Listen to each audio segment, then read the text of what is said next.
Oh no. What'd you press?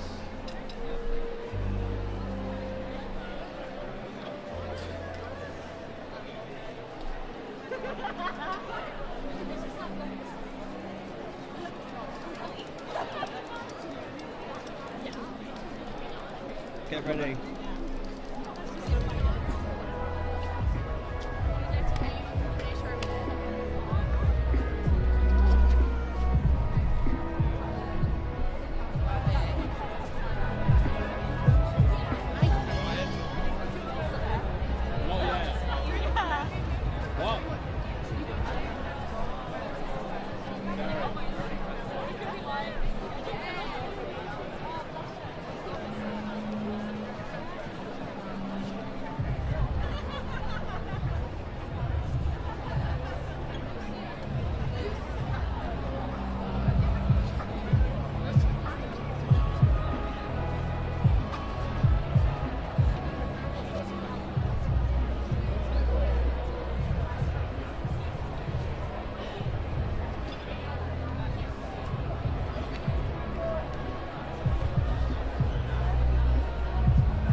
everyone. The first presentation is going to be starting very soon, so please make your way to the stage where you can hear about careers in the cultural industries.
Right, the first presentation is coming up now. Please welcome to the stage Catherine from Leeds Heritage Theatres.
Hello everybody. Oh, it's working. Great. Can you just give me a quick wave if you can hear me all right? Hey, thank you. I love that over there. Thank you very much. So, my name is Catherine Hayward. I am the Learning and Engagement Manager at Leeds Heritage Theatres. But today I'm going to be talking on behalf of the Grand Futures Leeds Arts Network, which is all of these wonderful arts organisations represented behind me. And we'll be hearing from some members of these organisations shortly as well. And I think most of them are represented here today, so do go around and have a talk to them after we've finished our presentation. So for those of you who don't know, the Grand Futures Leeds Arts Network is a network of arts organisations with the aim to increase awareness of the creative industries and of the broad range of job roles that are available. So we aim to increase paid and voluntary opportunities for young people to gain experience in the arts, to create more opportunities for work experience, and also to evidence the impact of these kind of opportunities and to lobby for the sector across Leeds and beyond. So, how do I get a job in the arts? So probably some of you here today are wanting to know the answer to that question. It's kind of why we're all here, isn't it? Unfortunately, I don't have a straightforward answer for you, but I do have some pointers. Because the arts are far-reaching, they are very wide, they're very broad, there is a multitude of different job roles available in the sector. And if you were to talk to somebody like our technical manager at the theatres, a man called Alan Dawson, he's been with us at the theatres for, I think, a little over 30 years. And if you were to speak to him about how he got his job, he would say he rocked up at stage door with his mate and said, yeah, sure, we can lift some stuff on stage for you. And then he got a job, and 30 years later, he's still there. Unfortunately, that approach just isn't going to work anymore. And that idea of working for an organisation for a really long time, that just doesn't apply to your generation anymore. That said, there are still plenty of good ways to get into the industry. So perhaps that leads us to the question of why would you want to get a job in the arts? I think there's this misconception that the arts involves very long working hours, very low pay, it's really competitive, but that's just not the case. So I wanted to share with you some statistics about the arts that hopefully will change your mind a little bit. Here we go. So when we're talking about the arts, we're talking about these different sectors, all represented here today. Can you see those all right? They look a bit... Yeah. So 1 in 8 businesses are creative businesses in the UK. We contribute 101.5 billion to the UK economy, which is more than gas and oil, let me get this right, more than car manufacturing, aerospace, life sciences and oil and gas combined. So when we talk about the arts being low paid, that's not the case. It do contribute a huge amount to the economy. The creative industries employ over 2 million people, and that is growing at 3 times the national average. So if you were to get a job in the arts now or in the next few years, there's going to be lots more opportunities coming up for you as you develop your career. So this is a far cry from that idea of a jobbing actor who's always going from one contract to the other and sort of working part-time in a bar. There are viable career options in the sector. And here are some of them. So to give you an idea, these are just some of the job roles that you could get in the arts. It's not an exhaustive list by any stretch of the imagination. To give you an idea, Leeds Heritage Theatres, we employ over 250 people and not one of them is a performer. So we have lots of different job roles, including house management, finance, marketing, the work that I do in the learning and engagement team. Lots of really exciting careers that don't involve performing. So at this event last year, we delivered a session with lots of people who work in the sector. We had technicians, we had learning and engagement teams, we had marketing, finance, people who worked in finance, people who supported youth theatres, who are quite well established in their careers. And we asked them, what skills do you need for your career to do your job role successfully? And these are some of the answers that they came up with.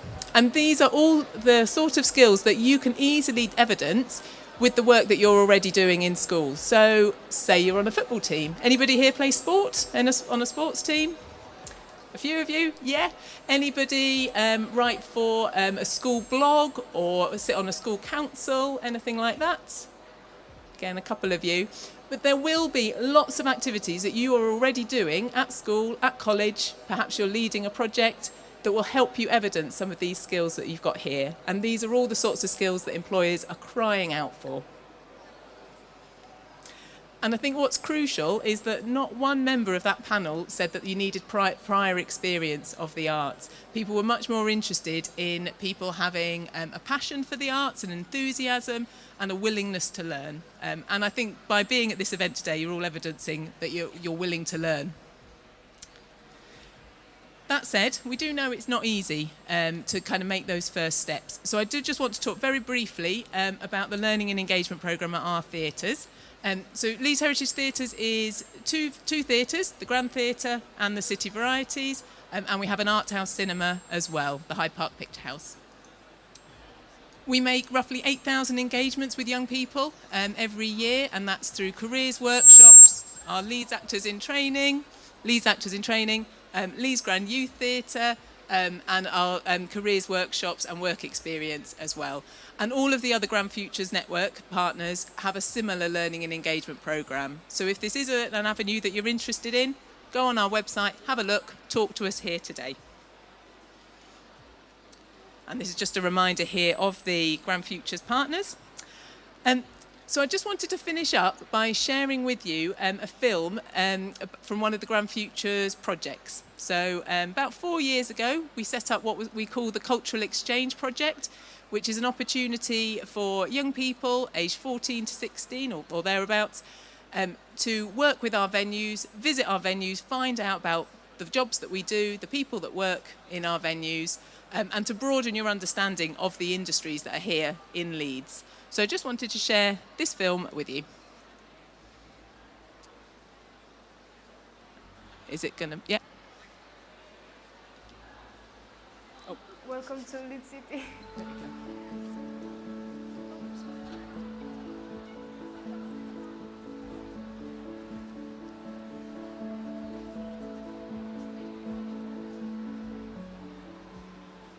The purpose of this project has been to show what careers there are in the arts that aren't just performance-based. There's so much that goes on behind the scenes that we don't see, and you know, you don't have to be an amazing actor, an amazing dancer, etc. to have a career in the arts. You can be behind the scenes, you can be helping to make shows happen, you can be writing scripts, all these sorts of things. So we're just trying to dispel some of the myths about the arts and help to broaden young people's minds, because I certainly didn't know when I was younger that all these careers existed, so it's important to let people know about this. We had the tour around the campus of Leeds City College, and we got to experience a taste of what our future may look like. We also visited the Grand Future. For me, it was the second time. However, I didn't just get to sit in the audience, but experience backstage. I think my favourite part was seeing the stage and really looking at the theatre and the different aspects of the theatre. It was really a breathtaking sight.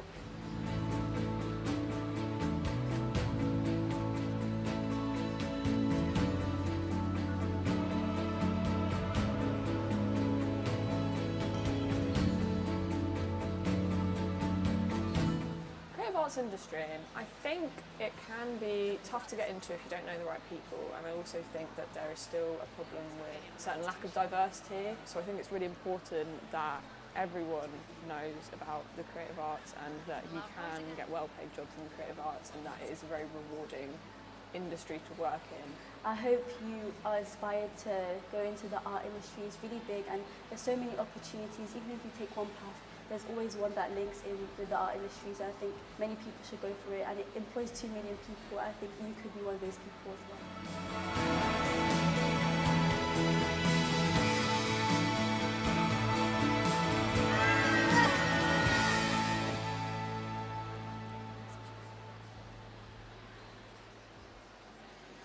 Yeah.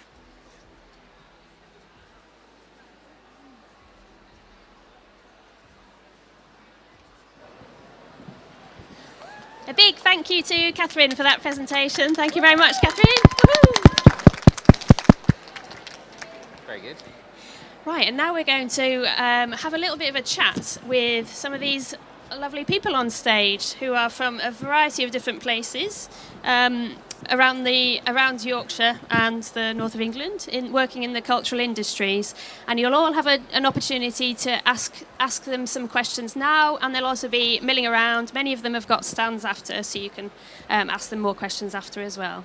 And firstly, we're going to have a bit more of a chat. But firstly, I'll just ask you all to introduce yourself and where you're from. Squeezed on here. Hello everyone, I'm Amy Lancelot. I'm the Head of Learning and Skills at Leeds Playhouse. My pronouns are she, her, and I'm very excited to speak to you all today. Hi, good afternoon everybody. My name's Leanne Kirkham. I'm the Director of Academy Operations and Learning at Northern Ballet. My pronouns are she, her. Hi everyone, I'm Kate Fellows. I'm the Head of Learning and Access for Leeds Museums and Galleries.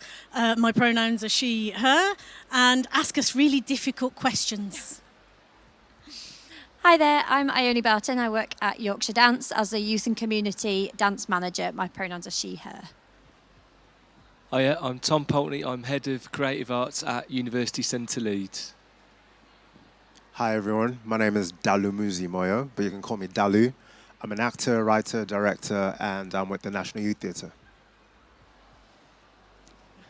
Hello, I'm Catherine Hayward still, a Learning and Engagement Manager at Leeds Heritage Theatres, and my pronouns are she, her. And as Kate said, yes, please use this opportunity and ask us some questions. And I'm Myra Rowland from Open Source Arts based in Leeds. So firstly, I was wondering why is it important that the creative industries exist, and what difference does it make to the future of the city, to the world, to people's lives? What difference does it make, and why is it important to work in that there's a strong cultural industry in Leeds?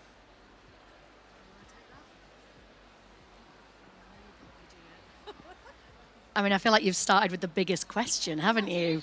Straight in. I'm sure my colleagues will have lots to add to this. But I think the creative industries are, this might be a weird way to answer this, but a demonstration of humanity. It's who we are as people. We are creative, we're imaginative, and we need the opportunity to explore that. It feels very much like a basic human right that people should have access to arts and culture and heritage and theatre and dance and music and everything.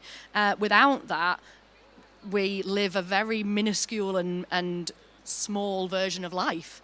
That's the big answer. In other words, you've heard from Catherine as well about like the impact it has on the UK economic landscape, also in terms of the number of jobs it creates, in terms of the way in which then Britain is seen across the world. I mean, if you remember in lockdown, this is always my thing, what did we all turn to? We all turned to the arts. We all started streaming things, we watched things, we downloaded things that we wouldn't have normally done. We also started making banana bread, but that's maybe slightly different. So I do think that like it really is all about the stuff that makes life worth living. So does anyone want to add? So to give that, to add to Amy what Amy said, and to give that a kind of concrete example, one of our programs is called Careers for All, and it works with young people who with lived experience of disability and neurodiversity. And one of the young chaps who was going through the program and having a placement with us, I was chatting to him in the staff room, and that took a lot of courage for him to have a chat with me, who wasn't his direct supervisor in the staff room. And he basically said, without this program and without what you do in museums and without the objects that I like interacting with, I wouldn't know how to get here. And it's because he'd started independently travelling to the museum and started talking to us as trusted adults that he didn't really know. And those were massive steps for him. And we can do that because we're in the creative and cultural sector. We've got the time and the space and the ability and the facilitation skills of all these wonderful people to be able to nurture the skills that you need to develop to take the next stage. That's probably a very long-winded answer. Anyone else? Well, I suppose to answer your question, I think the creative industries are absolutely everywhere, from people who put this set together that we're sitting on, or design the cushion things, or whatever it is. They're just absolutely ingrained in everything. So whatever you're doing in life, the creative industries are completely embedded within it, and that gives a really diverse range of careers and skills and attributes that people can take into those sort of jobs and workplaces. Anybody else? No, we'll be back. And how does it feel to work in the cultural industries? I got a nice, easy question. It's okay. I'm not going to lie; it can be challenging at times, but on the whole, it's really enriching to work in a space, in an industry, in an art form that you're really passionate about. Genuinely feels like a gift. It's a very rare occasion, that I wake up on a Monday morning and don't feel intrinsically motivated to get up, get out of bed and get on with my working week. I think Catherine touched on it earlier, that there's perhaps a bit of a misconception around working in the arts and cultural sector. It's really long hours, it's rubbish pay, it's unsociable hours. There are so many different types of jobs, and if you see yourself as more of a 9-to-5, Monday to Friday person, there are loads of those kinds of jobs available. I am absolutely now a Monday to Friday a 9-to-5 girl. Didn't used to be, but actually as my career's kind of grown and changed, that I've sort of made those decisions to fit around my lifestyle. So yeah, I think for me it's about knowing that every day I'm embedded in an organisation in the art form that I have loved since I was a teeny tiny little girl going to a ballet class on a Saturday morning, and actually I still get that same buzz every day. So I feel hugely lucky and privileged to be able to do that. But it is hard work too. Like, we do work hard. We don't just have fun and dance around all day.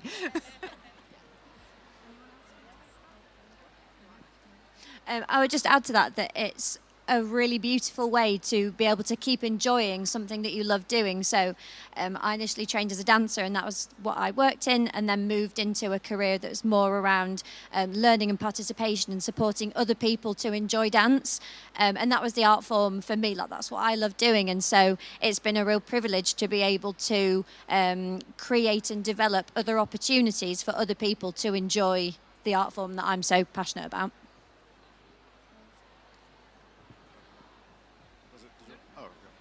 I'd say it's pretty fulfilling.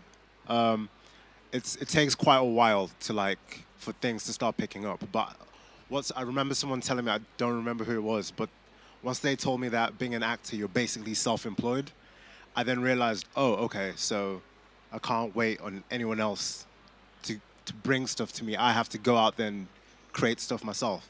And then obviously there have been things happening like the SAG strikes happening and all that kind of stuff. So it's like, am I just going to sit here and just wait till things happen? But because over the years I've learned to start writing, I've learned how to direct, I was now tapping into not just being an actor, but just storytelling in a sense. I've now created power for myself, So when things happen externally, it's like, okay, yeah, that's not good, but it's not the end of the road, if that makes sense. So yeah, I'd always encourage, if you are looking to go into anything creative, also look into other avenues that can facilitate the main thing that you want to do. Yeah.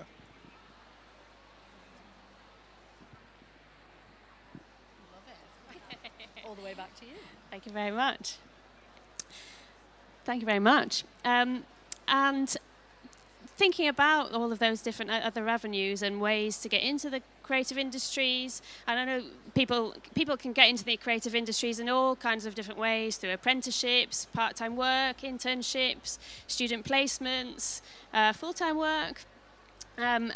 Could you talk a little bit about, or maybe share some of the experiences about how you got into the creative industries, or or some nice juicy stories about other people maybe?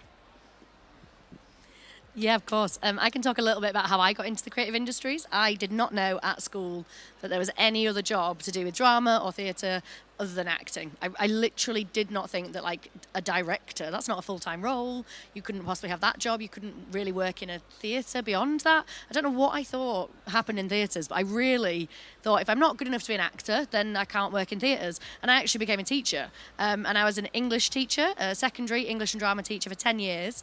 And it turns out that's quite hard, and you need to pick a job and a career that you can do and that you enjoy doing. Like Leanne said, you've got to get up every day and go to work, so you've really got to pick something or find something that you love. And I just thought, actually, I enjoy teaching, but there's something more creative I'd like to do, and ended up finding a job at the Leeds Playhouse, where I was the education manager and now the head of learning and skills there. And I think that's possibly quite an unusual route in, because my background isn't in theatre. I have a love of theatre, which I think, again, is what we're going to talk a bit probably more about along this line, is that I think there's a lot about gathering skills that are helpful, that are relevant, but are useful across the board, and really having a passion. That's something that can't be taught. That's something that you can't really fake. If you love it, that will be obvious, and I think you just need to demonstrate that as much as you can. But yeah, I would definitely say there are lots of different routes into theatre, and sometimes, I say theatre, the arts and the culture sector in general, I think sometimes that is what makes it hard to talk about our career routes, because there isn't just one clear thing. You don't have to go to uni and study X and then do your postgraduate course and therefore then you become a lawyer. We don't have that. It's much more varied, and there are lots of different routes in. So I think definitely get involved with what this group of people on here can offer for you. And on that, I don't know, Leanne, do you want to talk Northern Ballet? I mean, from my own personal perspective, like, I didn't do a degree. I just wanted to be the person on the stage. I wanted to be a dancer. I sort of accidentally fell into teaching in a like non-formal education setting, so teaching kids outside of school. Then I sort of accidentally ended up working in a high school in formal education, but as like an arts practitioner, because I didn't have a degree and I wasn't a proper teacher. And then the school that I worked at had a really good partnership with a ballet company, and so there was this like ballet lady coming in. I was like, I want her job, like that's well better than mine. So I was like, how do I do that? And then was kind of, obviously it was all in London, and I was like, I'm a northern girl, like I don't want to move to London. And then found Northern Ballet and managed to shimmy my way in, and 12 years later I'm still there. But actually what's interesting about my job now is that I'm pulling on loads of skills that I had to be really sort of forced into doing when I was at school. So now every day, maths, English, humanities, I use those things all the time. I write every day, I do my sums every day on my budgets. So it's funny how as your kind of career sort of twists and turns, you're pulling on skills that you've picked up and developed over the years in ballet. Like, never thought I'd be doing maths in a ballet sense, but it turns out I do. I'm the more probably traditionally academic route. I did an English degree. Halfway through my English degree, my godmother, one of those really super organised women, went, "What are you going to do when you finish?" I was like, I don't know, I'm only halfway through. But my thought process was, I love visiting museums and historic houses, therefore somebody opens them to the public, therefore how do I do that? So I asked a few questions, and at that point when I was going through it, the only way in was by doing an MA. It's not now. So I went and did an MA in Heritage Education and Interpretation, chose the one with the longest placement because I knew I needed experience. So I chose the one with the 8-week placement. And then the place I chose to spend my placement, which was Harewood House just up the road, offered me a job. Woohoo! I stayed in Leeds. It's great. To second what Amy and Leanne have both said, it's because I love stories. It's because I love stories of people, and that's why I've ended up in museums. And that's what I do every day, is connect people to stories in the collections. And that's what I don't want to move away from. And I love this job. It's great. I want to do your job. So similarly to Leanne, I am trained as a dancer and didn't go to university. And kind of whilst I was performing and working as a dancer, I kind of came to the conclusion that it wasn't really what I wanted to do, and what I really wanted to do was be kind of connecting and engaging with other people, that I wasn't getting out of that, getting that out of my job. But whilst I've been training, I had not really had much information about other roles in dance, and so kind of thought that the only opportunity was be a dancer.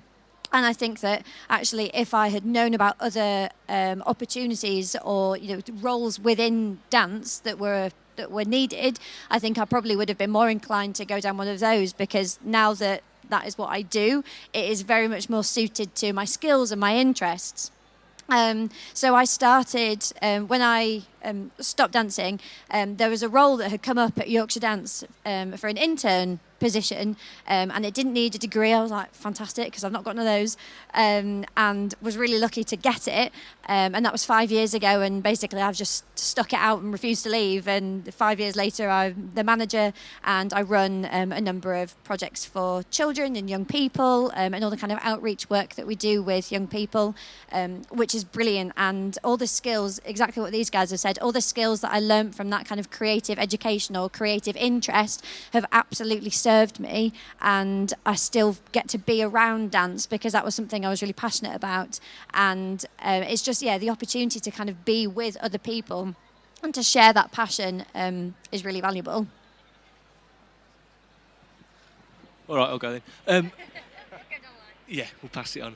I was just going to say, so I work with people who are studying their degrees and who are finished, and it's just brilliant to see all the students when they've left us, the fantastic things they get on to and are doing afterwards when they send you a request or whatever on LinkedIn or whatever. They're doing loads of brilliant things, and to reiterate what everyone said before, they're not necessarily in the areas where people studied or graduated. People go off and do different things, and as long as you're open to trying different things and saying yes to everything when you first graduate, there really are loads of opportunities that are available to you within the creative industries.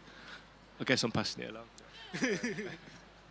Alright, so how I got into acting. So I was like 16, 17 at the time, like this is sixth form. I had no idea how to go into it. I was doing performing arts at the time, and my drama teacher said, hey, do you know, why don't you try this drama school thing, like audition for stuff? And I didn't know what drama school was, so I auditioned, and yeah, auditioned for about 5 drama schools, got to the final recalls, didn't make it, and I was gutted. I thought, what is this? Like, okay, cool, I got to the final recalls, I can apply, take a gap year, do it the following year. But my African parents were like, no, that's not happening, yeah? You're going to uni, that's what you're going to do, yeah? So that's what I ended up doing. I didn't like it, and I thought, okay, my friend had a camera. Is it all right if I can just, you know, take the camera, film some stuff, film some skits? So that's what I ended up doing with my housemates, doing short films, music videos, just trying to be creative and keep that fire going. So uni finished, and I thought, okay, I still want to go back into acting. It felt as if everything was here and I couldn't quite connect and merge everything together. Then I heard about the National Youth Theatre, so just a little plug. Our stall is like just down there.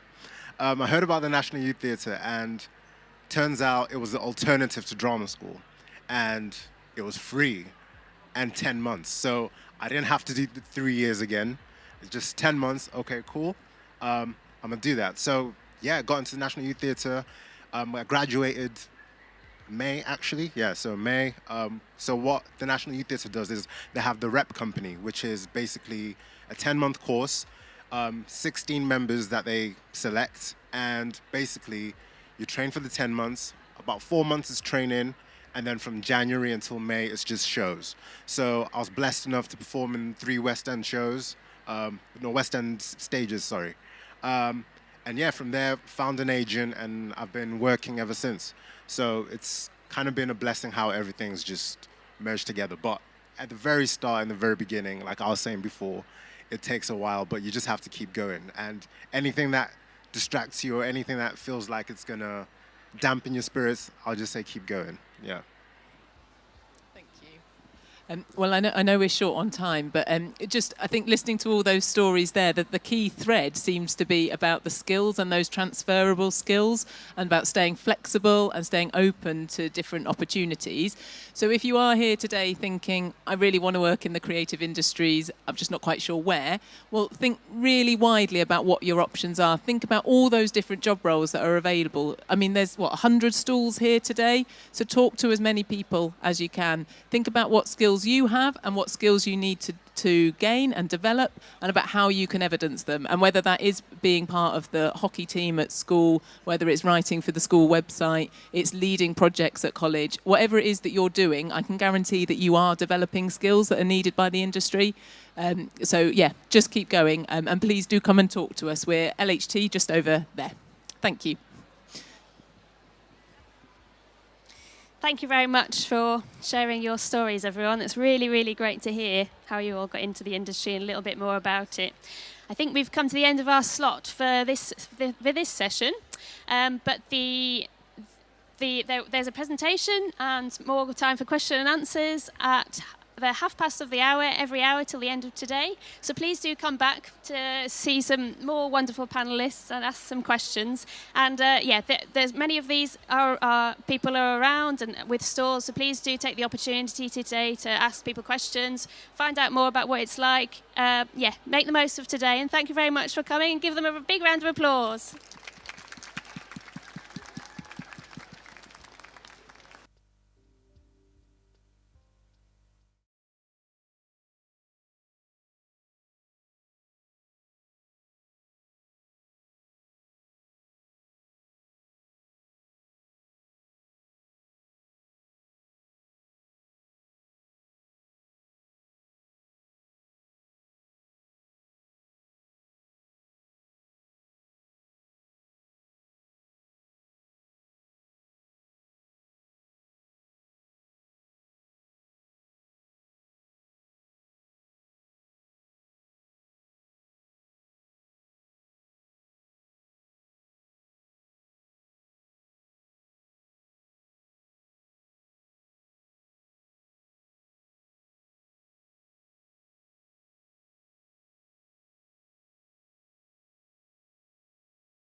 Chubby waist, thick legs in shape, rump shaking both ways, make you do a double take. Planet rocker, showstopper, flow proper, head knocker, beat scholar, tail dropper. Do my thing, motherfucker. Rolls Royce, Lamborghini, blue Medina, always beaming, rag top, chrome pipes, blue lights, out of sight.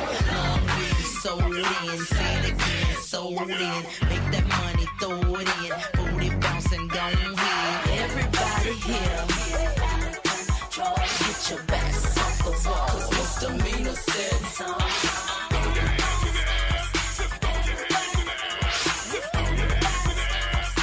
Everybody, well my name is Sierra for all you fly fellas. No one can do it better. She'll sing on acapella. Boy, the music makes me lose control. We're gonna make you lose control and let it go, for you know you're gonna hit the flow. I rock to the beat till I'm high. The walk in the club is fire. Get it crunk and wired. Wave your hands, scream louder. If you smoke, then fired up. Bring the roof down and holler. If you tipsy, stand up. DJ, turn it louder. Take somebody by the waist and now throw it in their face like hypnotic, robotic. This here will rock your bodies. Take somebody by the waist and now throw it in their face like systematic, ecstatic. This hit be automatic. Work me, work, work, work me, work, work, work me, work, work, work me. Do it right. Hit the bar. Yes, yes. Hit the bar. Hit the bar. Hit the bar. Everybody here, get your backs off the wall. Misdemeanor said so.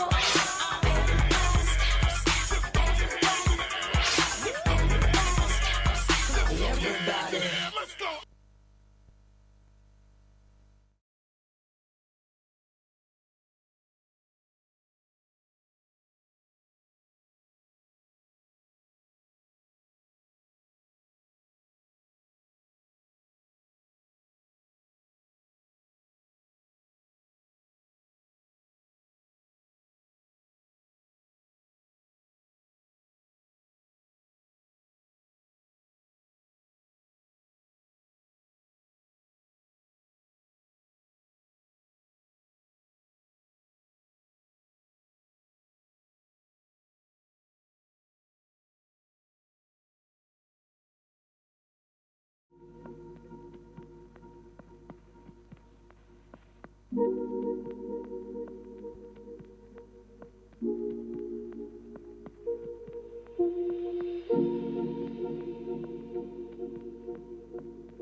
Welcome to Leeds Creative Skills Festival. This is our next presentation. We're going to have Whiskas from Music Leeds joining us on the stage right now. And please give a big round of applause for Whiskas from Music Leeds. Hello. Yeah, that is that. Hello, everyone. Everyone doing all right? Hi. There we go. My name's Sam Nichols. Most people in music call me Whiskas. I run an organisation called Music Leeds, and we run a programme called Launchpad, which exists to support people who want to build careers in the music sector. And I'm just going to whiz through some quick slides to tell you a little bit about what we do and the opportunities that we have, and then some of the key other organisations that you can follow, you can go to for resources, you can go to for advice, and then there'll be a panel which will feature a number of those people from other organisations as well. So as I said, we set up Music Leeds in 2017 really to try and join up the music sector within the region. And we work with a massive range of organisations. We work with a lot of organisations just in the city. We've helped curate a little area over in Row B over there with venues and record labels in the city. We also work with a lot of the education providers like the universities. But we also work nationally as well, so we work with UK Music and a lot of the organisations that represent the national music industry, so record label bodies, music managers, independent record labels, music publishers, and so on. And we like to think that we are basically a guide, a useful signpost to any of the support that you might need, whether it's in this city or about building a career nationally. We do that through lots of different ways. I'm going to talk about some of them now. We share lots of opportunities and resources. The main way to engage with us is like social media and comms, like we're constantly pushing stuff out on there. We try and make our website, both our Music Leeds website and our Launchpad website, like a hub for opportunities. And we try and make it as easy as you can to engage with us as well. Launchpad itself, so Launchpad offers opportunities itself. It was established to offer opportunities, funding, industry advice to people trying to build their careers. We have a number of open calls to support. So early next year, we invite artists and people building careers to give us an application to get industry advice and small pots of funding and access to kind of special opportunities like festival showcases. We also, aside from that, which is kind of like we have a small pot of money to help a few artists with that, but all year round we have a program called Launchpad Plus, which supports artists to release their music and collect all their royalties. How many people here are a performing artist? 2, 3, 4? No one else is? You're not? No? I suspect maybe a few more of you are. But if you are releasing music, writing songs, then Launchpad Plus is available to you all year round, really, to get support in terms of that. We have open advice sessions via Zoom, so as I've said, at any point you can also book a meeting with our industry advisors to get support on signposting, where to go, or like specific advice as well. We have a number of insight sessions on our YouTube channel talking about, again, practicing, engaging, getting live opportunities, building press, releasing music, getting some funders. And then maybe relevant to you most is early next year we'll be running again our program called Future Leaders, which is for people who really want to kind of build organisations and lead within the music industry. So again, if you go to our website, you can find out a bit more about that, and there'll be an open call really early next year for that, if that sounds like a useful opportunity. Oh. And there's some pictures of the events that we've done. So as I've mentioned, across our websites, we really try and make it clear like where you can go to for signposting. So right now on our Launchpad website, we have a list of about 30 or 40 opportunities. So workshops you can go to, funding, volunteer opportunities, all kinds of different things that are available right now for someone to get involved in the music sector. If you go over to our stand over in Row B, there is QR codes and NFC devices that will send you straight to this page. It is updated regularly every Tuesday. It is just the opportunities page on our website, Launchpad-Music. As I've mentioned, we constantly push stuff out on social media, so Music Leeds and Launchpad. Every time we hear of like something useful or something interesting happening in Leeds, we will push that out. Music Leeds channel is more focused on what is specifically happening in this city. The Launchpad one is more Yorkshire-wide and more about development opportunities. So here's a few that came up earlier this month. Jobs, opportunities to get involved and network, cool events from Contain Strong Language. One of the other cool things we do is we curate lots of playlists of local artists. Probably the most prominent is our Music Leeds monthly roundup. So anytime an artist based in West Yorkshire releases a new record, we bang it on our Spotify playlist. That is about 100 tracks a month. There's about 100 new releases from artists in West Yorkshire that we're finding. And if you want to know what's going on, if you feel like you're not sure how to connect, maybe you're interested in different genres, that playlist has a whole range of artists doing stuff. So it's a really, really good way to find new music and perhaps connect with people who you might have some affinity with as well. On our website, we also have directories, so we currently have a list of rehearsal spaces, recording studios. We've got a refresh coming of our open mics, so we're constantly looking at how we can improve that. Okay, that's us. Partners. I'm trying to whiz through this a little bit so we can have a really good chat with the panel. So it's not just us, we also curate lots of other good knowledge from other organisations and help signpost them. So again, especially if you're under 18 or you're with people who are under 18 and looking for places to signpost them, one of the best places is the Leeds Music Education Partnership. That is a partnership of 30 plus organisations in the city who work to support music education. Lots of works in schools, lots of work outside of schools, and lots of key partners who do events throughout the whole district as well. But there's a whole range of organisations that you can connect with. So Come Play With Me and Yorkshire Sound Women Network are going to be on the panel shortly, talking about the work that they do. But it also goes quite far afield. So right now it's Huddersfield Contemporary Music Festival, which is a really cool series of events over in Huddersfield. But even organisations with a wider remit, so Jazz North, the Glass House based in Gateshead, do a lot of what we call talent development, a lot of programmes around mentoring for people in different genres. Opera North have a great opportunity called Resonance. High Rhythm in Doncaster, Long Division in Wakefield have also done really, really great work to round up opportunities that are accessible by people who would be here today. Within Leeds, there's a really wide range of organisations. Many of these are connected within the aforementioned Leeds Music Education Partnership, but it is worth looking at DJ School, Cloth Cat, Black Health Initiative, and so on. South Asian Arts UK and Woolpack Studios, who are also here, I think, with Yorkshire Sound Women Network. So again, there's a really great kind of tapestry of organisations that can support you. And a lot of national organisations as well. So I always say to people, if you're making new music or you're supporting someone who's making new music, don't forget BBC Introducing. They're one of the greatest ways to get your music to a national audience. They can often feature you on BBC Leeds, and then you can end up getting played on Radio 1, performing at Glastonbury Festival, performing at Reading and Leeds Festival, for example. That's one of the most accessible routes to being able to do that. Ollie from UK Music will talk a bit about them in a minute, and he's on the panel. But there are some great funders as well. Arts Council England, Help Musicians, PRS Foundation. Artists and people we work with regularly get funding from those organisations. That's not something that isn't attainable. It absolutely is. And I've saved Youth Music to last because I'm just going to skip around a bit. They are a great organisation that specifically works with 18 to 25-year-olds. If you're 18 to 25, which I imagine some people here are, they have a specific fund that you can apply for, the Next Gen Fund. They're really, really engaged. A number of artists we work with have been connected with people like Bicep for making electronic music and so on. So they're a really great organisation, again, that you yourselves can go and get funding from and not just organisations.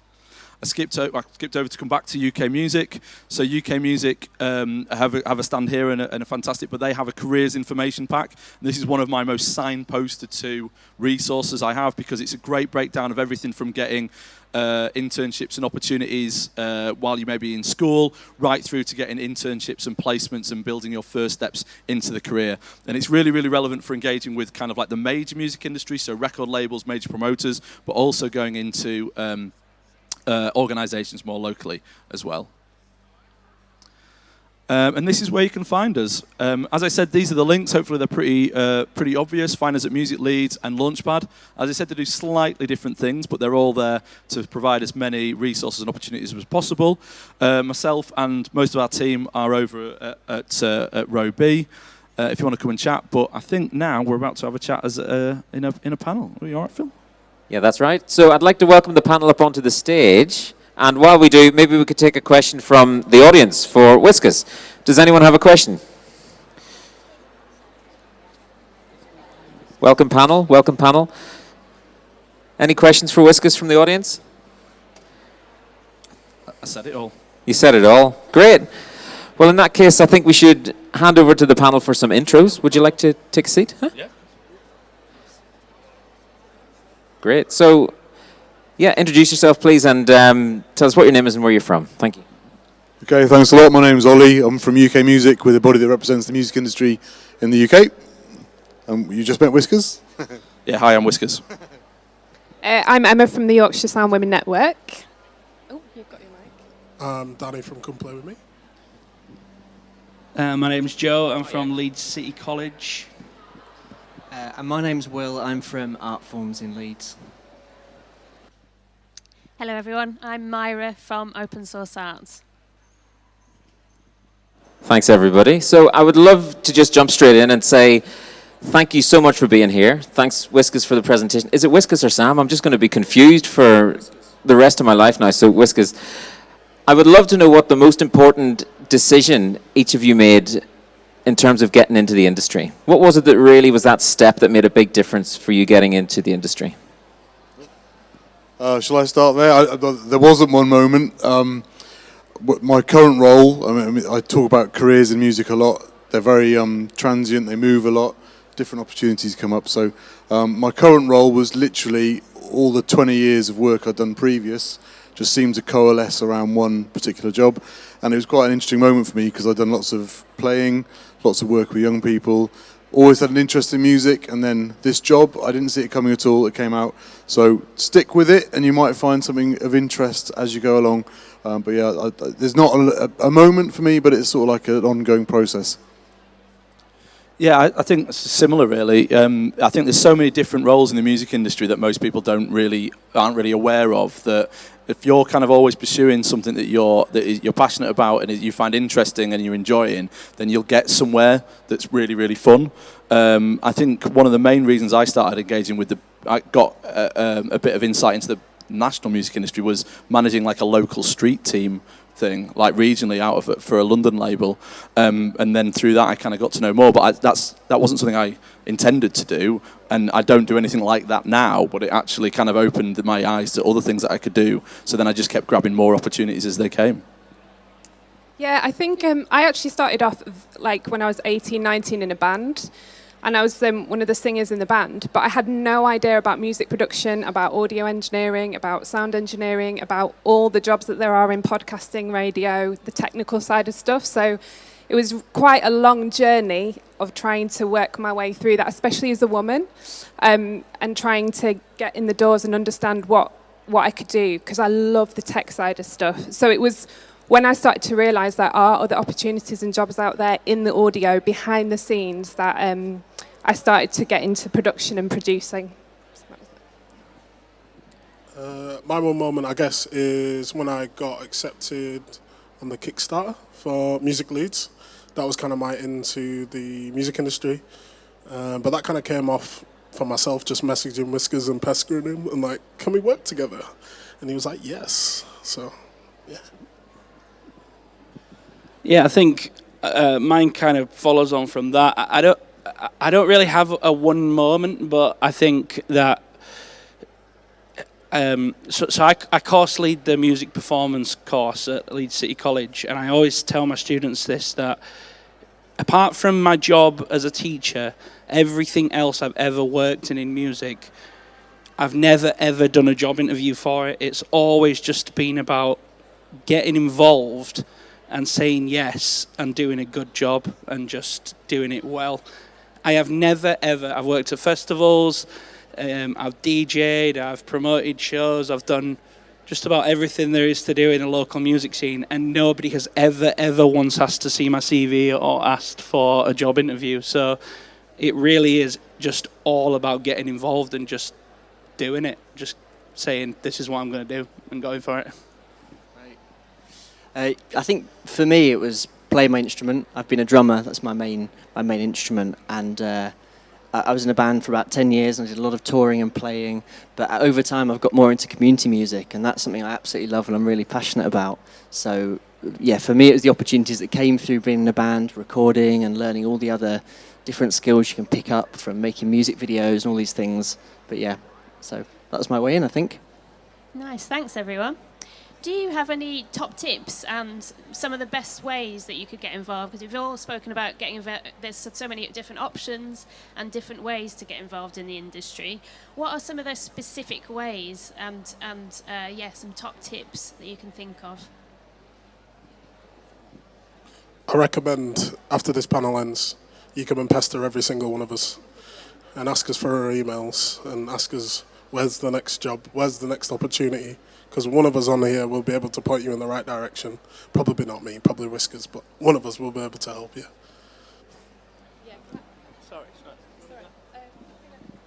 Okay, yeah, well, I think kind of stemming on from what I said before as well, like, I don't know if I know many musicians or people who work in the industry who just do one thing. And I think that is something that everybody who is serious about making a career in music and just waking up every day and doing music, ideally, in the real world, you're not going to be one of those people that just is a record producer or is in a band and that's it. I think you always have to be open to, especially in the early stages of your career, to do different things, to DJ on a weekend or, you know, do a little bit of teaching and just get involved with everything that you can and then pick the things that you like to do best and do most of that. I think that's kind of how I've done it. Yeah, just to totally agree with Danny. Networking. I remember when I was younger and I'd be like, oh, when someone would say networking, I'd be like, no, I don't want to do that. But really, networking is just about relationships, building relationships. It's a 5-minute conversation. You're introducing yourself. This is what you do. And then 6 months later, or you add someone on LinkedIn and say, great to meet you. And you just don't know, like 6 months, a year later, the amount of times I've met someone for 5 minutes and a year later I've got an email saying, oh, this has come through and you just popped into my head. Relationships are really, really important. There's a few things that I just want to highlight in terms of podcasting and audio. Multitracks Audio, if you put Multitracks Audio UK, they are a charity that do paid traineeships across production companies. They're really cool. UCAN is like a Google network of loads of audio, musician, producers, and you can find lots of opportunities. And I often read emails every day, and it's just it helps you to learn about new stuff. And there's also something called Rise and Shine, and that's particularly for podcasting. So, but when I say podcasting, that could be music and it could be sound design. So yeah, those are my... Yeah, just quickly, Whiskers mentioned the careers pack we've got on our website. Whether you're employed or thinking about employment or freelance or a mixture, like we've all done loads of bits and bobs, I'm sure, like a huge mixed type bag. But there's lots of advice on the website. All of our members are there to represent you as professionals in the industry. So everyone from musicians to producers, publishers, managers. We've got the collecting societies too. So you'll find a lot of information on our website. And also, just quickly to mention, there's an amazing organisation called BIY, People and Talent, run by Sylv. Her top tips are literally on our website, and she has helped get employment for lots of people at various places. So yeah, check out our website, and hopefully those resources will be useful. Yeah, and I was just going to do a quick one that I think complements all of that, which is try and get to know who you need to speak to. Like quite a lot often, and especially if you're trying to do stuff in this area, like in Leeds, people talk about trying to get into, say, running events, and it's getting to know who are putting on the events, who are putting on the gigs in Leeds, because it's not a massive amount of people, and they're generally at the gigs and events. So if you're going to a gig, if you speak to someone on the door, they can probably kind of fill you in. And I mean, top tips how I got started, again, I was working in a music venue, and you just ask questions of everyone, like, who is it, who's put this gig on, how does it work, how do you do a contract? And, you know, asking questions, I think, is probably the other one as well. Spot on. Did anybody have anything else to add? Yeah, sure. I just wanted to highlight the importance of your own work and your portfolio of work. So you don't have to have done something for a big name or a big organisation. When you're building up your own portfolio of creativity, whatever that is, there's value in your skills and your technical skills and how you've done that, and people will see that. So just to highlight that. Thank you very much. How much time have we got left? Forever. 10 minutes left. Oh, great. I'd love to know, what is it keeps it interesting to keep going back to work every day for you? Just super quick, the variety. I mean, it's been alluded to already, but there's a lot of different jobs and a lot of interconnectedness in the music industry. And actually, it's quite generally, I'm sure there are people that I wouldn't like it when I meet them, but so far I've met lots of lovely people in the industry, and it's quite a collegiate, cool, quite small industry to work in. So you will meet people. We were laughing earlier. Inevitably, there's people you know that other people will know. So in fact, that just quickly as well, highlight that. Be someone, if you do get into the industry and you enjoy it, do a good job. Be that person that people want to invite back, because the same people, your network will stay the same, you will grow it, but people that are giving you opportunities, you'll come across them again and again. So yeah, I mean, it's a small industry, but it's a fun one, I think. Yeah, I mean, absolutely that. I mean, we were saying, because we just connected a couple of my friends from London with someone here who has just turned up to be on our stand. My job's a bit different because I'm sort of running this organisation where we run lots of different programmes, but to be able to kind of help that many artists and people build their careers is amazing. I mentioned Launchpad Plus earlier, where we're helping artists, and I was saying, like, every time we get a playlist or a radio play or a bit of press for one of the, like, pretty much 100 artists we work with, that gives me quite a big buzz. And I was also in a band that got to do a lot of fun things, and I don't miss it that much because I get that buzz off all the people that we're working with at the minute. Yeah, I'd say that it's so nice to just meet new people. I love meeting new people and hearing about what they're doing creatively and being inspired by their artwork and their artistry, whatever that is, musically. Because, you know, you might be working in this industry a long time, but it's so inspiring to hear about people's journeys, how they're doing, how they're creating, how they're doing it, because you will all do it a different way, and there is no like wrong or right way of doing how you're doing music. So yeah, that keeps me inspired. I guess listening to new music, that is the best bit about my job. Like, I will take anybody's music and listen to it and give you a bit of feedback. I love doing that, so that keeps it fresh. You know, listening to death metal one day and then a good hip hop track on the next day, that keeps it ticking over. So that's good. Yeah, I think for me it's variety. It's just doing all the different things. You know, today I'm talking to you on a panel. Last week I was on tour with my band. The week before I'm getting my students ready for their Christmas performances. It's like just the biggest fear that I have is like mundanity and just being bored and doing the same thing over and over again. And the music industry is like tailor-made so that no 2 days are the same. So just, yeah, that is what keeps me going every day. I'm literally never, ever bored of my job. I think variety is a great one. As you say, every 2 days can be just completely different. And for me, through music, what I discovered is I love working with people. And I think that's one thing that I just love doing. So through music, I never thought I'd get into community music and doing that kind of work. But I do a lot of work in care homes, working with people with dementia. I do a lot of work in special educational needs schools. And that's something through a charity called Live Music Now, which are amazing. I'd recommend checking them out. That I got into working in those kind of settings, and I never thought that would happen. So for me, I think that's what keeps me inspired, is working with people on, you know, different basis on different days. So yeah. Thank you.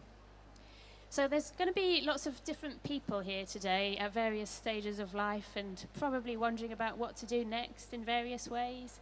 And I was wondering what's a good thing about the music industry in Leeds? I've got one for that as well. It's tiny.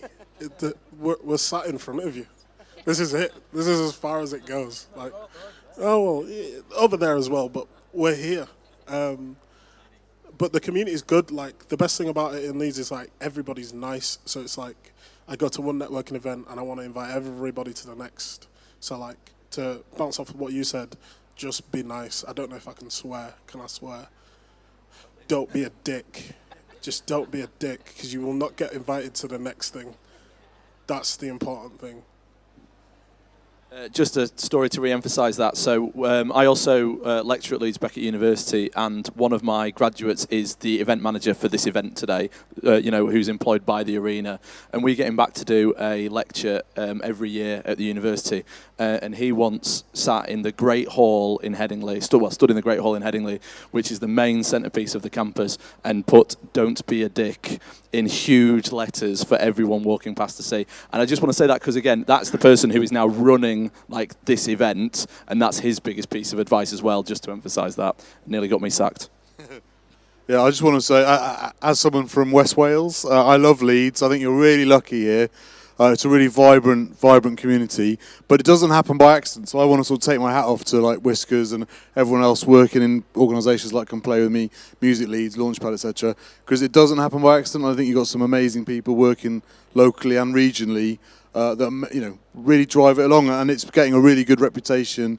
It's a go-to. It's a really standard, it's good standard of stuff going on, and it's well respected across the UK, definitely. To say that we need you guys to keep it growing and keep it thriving as well. There's space for everyone. So just quick point, sorry, Joe. I think the uniqueness in Leeds is you've got this complementary thing between essentially like not-for-profits, like what our organisations do, and even the education sector work really, really closely with the actual industry. The fact that we're all over there, we essentially work for not-for-profit charity organisations, but you also have EMI North, the Brudenell, Future Sound, which is the biggest promoters. We all know that's the tiny bit. We all know each other, and we all try and complement what each other do. Yeah, and I think perfectly leading on from that is that the Leeds music scene it's small and it's tight-knit and everybody knows each other, but it is thriving. It is a huge thing that we have going on in Leeds, which a lot of cities don't have. We have Live Nation that bring Leeds Festival here once a year. We have Slam Dunk Festival. We have Live at Leeds Festival. We have Live at Leeds in the Park. There's just so much going on in Leeds. We have so many great venues, so many small venues, like you mentioned, the Brudenell. We've got Hyde Park Book Club, the Key Club, the Wardrobe. So many venues and small spaces for young musicians and new bands to get involved in things. And also, by proxy, so many jobs and so many things that are available to young people to just get stuck in with that other cities just do not have. And I literally started handing out flyers for club nights for Slam Dunk on a Tuesday, and it all started there, just getting involved with that. And it's really not as difficult as you think it is to get involved in. And that's kind of it, really. 5 minutes left. So if there was somebody here wondering whether they should come and speak to you, what would you say to them? What's your invitation to them?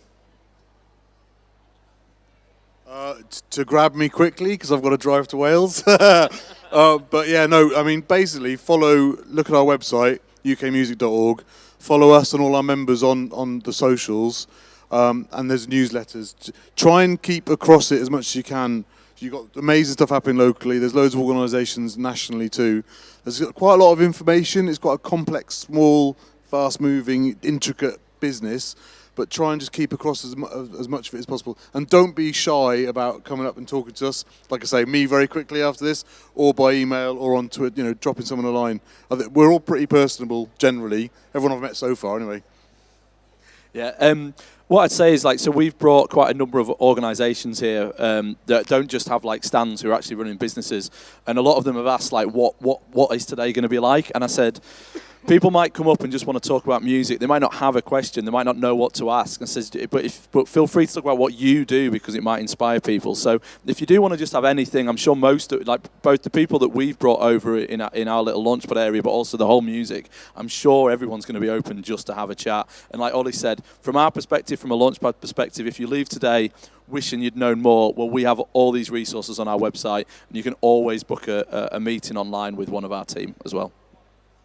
Yeah, I'm going to be around afterwards, so come say hello, tell me about yourself.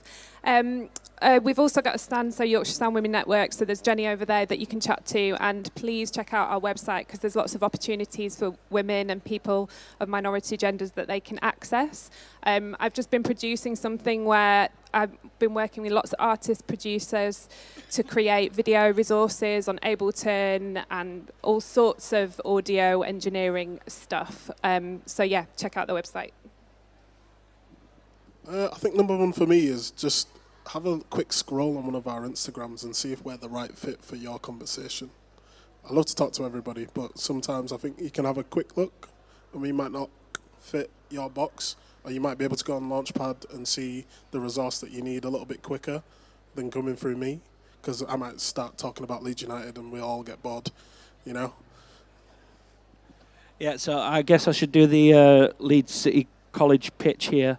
But yeah, so I run the music performance course at Leeds City College, and I think you can go on the website and you can read the little blurbs, you can get the little leaflets that we hand out, but we try and do everything at Leeds City College, or at least on our courses, the music courses, industry reflective as possible. We all, we're teachers that work in the industry, and if you are interested in coming and studying or just having a chat about the industry, I'm here and I'm much better than the leaflets, and just come and have a chat about it. Great. Well, I'll also do our sales pitch in that case. No, it's good. So I work for Artforms. If you want to have a chat about any teaching opportunities or working with young people, can certainly give you some more information. And then the second thing I was going to mention, because we sort of talked about advice and things like that, I was just going to talk about, I think it's just an amazing time for music in terms of creating content. And I think there's never been a better time with less barriers to make your own music and make your own videos and photos and put content out. And I think that's like a really exciting thing. And just chatting with people today, I've been approached by filmmakers and videographers and all sorts of things. It's been really, really great to find out what you guys are doing. So good luck. Nice. So before you all go and badger these people at the stalls, is there anyone that's got a question at the moment that I'd like to ask the panel a question?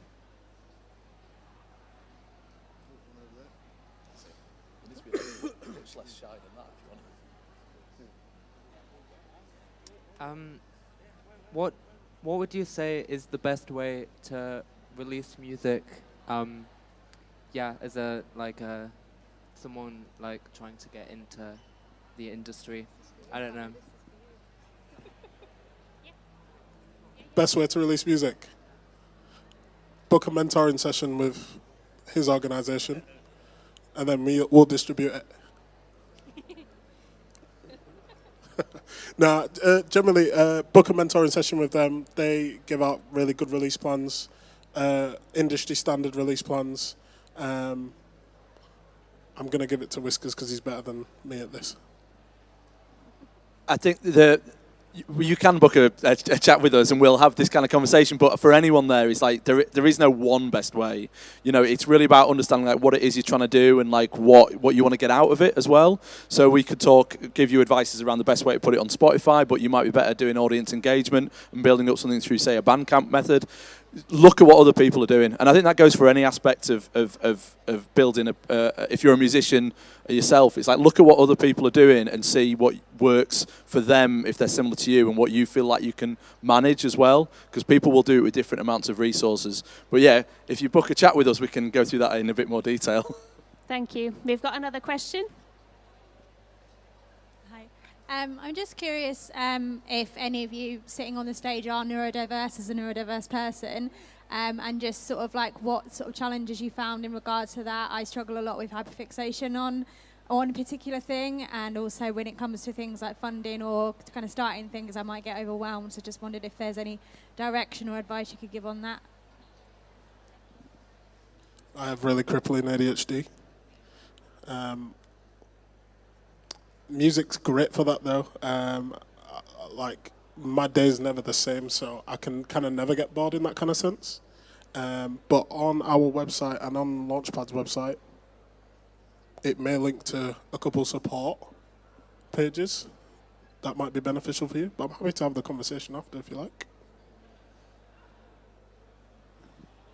Thank you very much. Any other quick questions before we finish this session? Damn, no one from over here. I'm happy to move around. All right. We've covered everything. In that case, a big round of applause for all the panelists, please. Thank you very much. A great doorway into the industry, and please come and grab them afterwards if something has interested you. They're here at your disposal. Thank you very much, everybody. Thanks.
The next panel discussions are going to be starting at 4:30, everyone, so make your way down to the stage area. And this session coming up next is going to be about TV and film, so bring your questions.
Everybody, it's time to welcome Lucy to the stage. Thank you, Lucy. Next presenter. Big round of applause, please, for Lucy.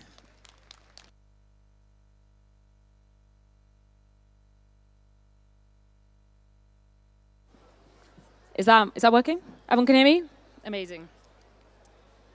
Okay, so I just wanted to start this by playing a short clip.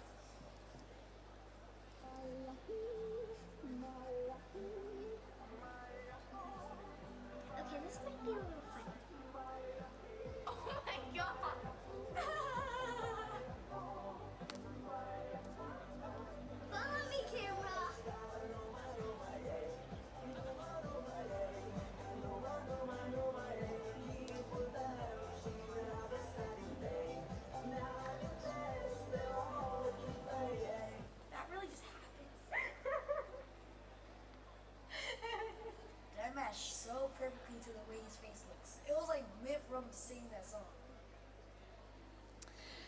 So React videos were a YouTube staple in 2010. And 3 years later, Gogglebox was born, the factual entertainment juggernaut that commissioners always want the next one of. So this discussion is about how creators can use social media to generate development ideas and the rise of TikTok and Snapchat and how that informs our creative process. I've only got 10 minutes, but I wanted to whiz through 4 key things that social media has influenced when it comes to developing new TV ideas. So one is format, one is talent, one is brands, and the last is platform. Can we fit it in 10 minutes? We will try. There's a lot to get through. So my name's Lucy Smith. I'm head of development at Wise Owl Films and Hoot. I make my living coming up with ideas for TV shows. So I make shows for Netflix, Channel 4, BBC, ITV, Amazon Prime. And basically, yeah, I literally make my money from coming up with new ideas for TV shows, which seems like a bit of a pinch me moment, but it is a brilliant job, albeit stressful. Quite demoralizing when a lot of them get rejected, but when you do get a win, it's absolutely amazing. And we're constantly looking for inspiration from social media, from meeting people, from talking to people. But social media has become increasingly important when it comes to finding new TV ideas. So firstly, how do we use social media to inspire TV formats? So since the dawn of social media, it's been a constant source of inspiration for TV developers grappling with pitching the next big thing. With 500 hours of content uploaded every minute, YouTube is the perfect place to tap into the zeitgeist and discover diverse new trends, new voices, new ideas. Likewise, the rise of Instagram, Snapchat, and TikTok have given TV development teams even more platforms to trawl. I use the platforms to discover fascinating stories and topics that I could theme a show around. So, for example, van life, super satisfying car detailing videos, ASMR, mukbang, streetwear. All of these are huge social media trends that have inspired our thinking around new competition formats, observational documentaries, or reality shows. Even new features can inspire ideas. So you only have to look at the popularity of Snapchat filters, obviously TikTok filters now, to see that the scene was set for a show as silly and entertaining as The Masked Singer. The popularity of dance challenges on TikTok inspired Netflix's choreography competition, Dance 100. Hypebeast culture led to BBC Three's The Drop. And you could even argue that the technicolored visual identity of RuPaul's Drag Race was commissioned against the backdrop of the bright click on me thumbnail wars. So that's topic and format, but a TV idea will cut no cloth with commissioners unless you have a brilliant piece of talent attached. Which brings me to my second point. How do we use social media to find talent? You're probably all familiar with Amelia de Moldenberg, host of Chicken Shop Date and Woman of the Hour. Telly execs are queuing up to work with her due to her authentic voice, dry comedy, and distinctive tone of voice. She's a total go-getter who's now gracing the Vanity Fair red carpet and starring on Taskmaster. Whereas in ye old days, brilliant young talent was spotted and parachuted on to BBC Three documentaries, now young and up-and-coming talent are sourced direct from social media. There are very few slots to break into broadcast telly if you're fresh talent. So yeah, you look at BBC Three's latest commissions and you'll still see a slate dominated by the albeit brilliant Stacey Dooley, Roman Kemp, and now Zara McDermott from Love Island. Young talent increasingly have to take the burden of risk on their own shoulders and invest on building their own audiences and fandoms on social media before opportunities follow on telly. As mentioned with Zara, you look at Love Island contestants and they typically have hundreds of thousands of followers before they even make it to the auditions. So for every show we have in development at Hoot and Wise Owl, we now spend hours trawling social media platforms to find authentic voices and faces that can bring an audience to a show.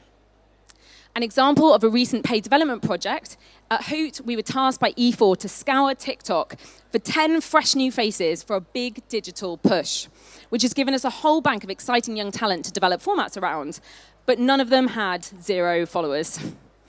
And it's not just on-screen talent that increasingly need to prove themselves on social media platforms.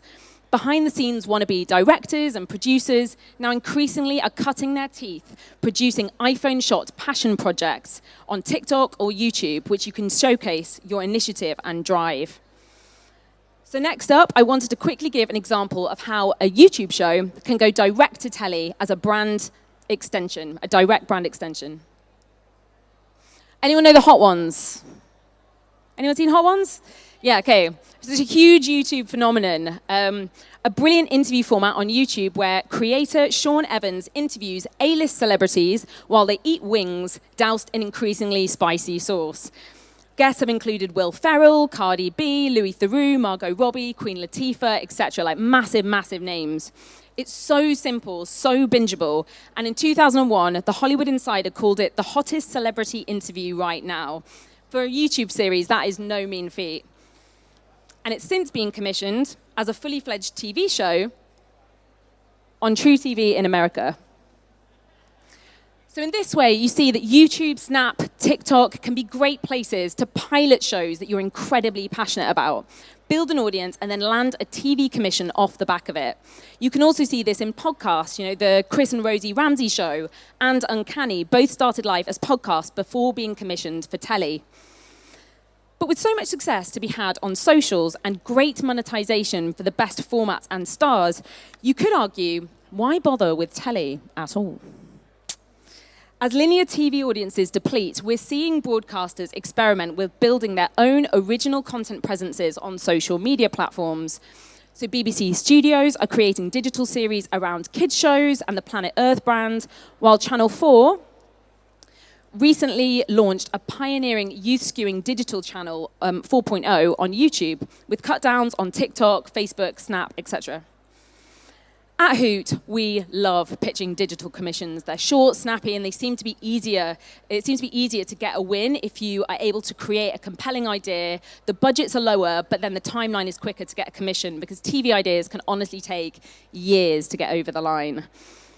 So one of the shows that we recently had commissioned was Box Fresh, which was a Ninja Warrior for streetwear format, in which streetwear-obsessed contributors would come to our store, pick an amazing outfit from all these different streetwear brands, put it on, then they'd open the back door to a studio which had a wild obstacle course that was going to totally screw up their outfit.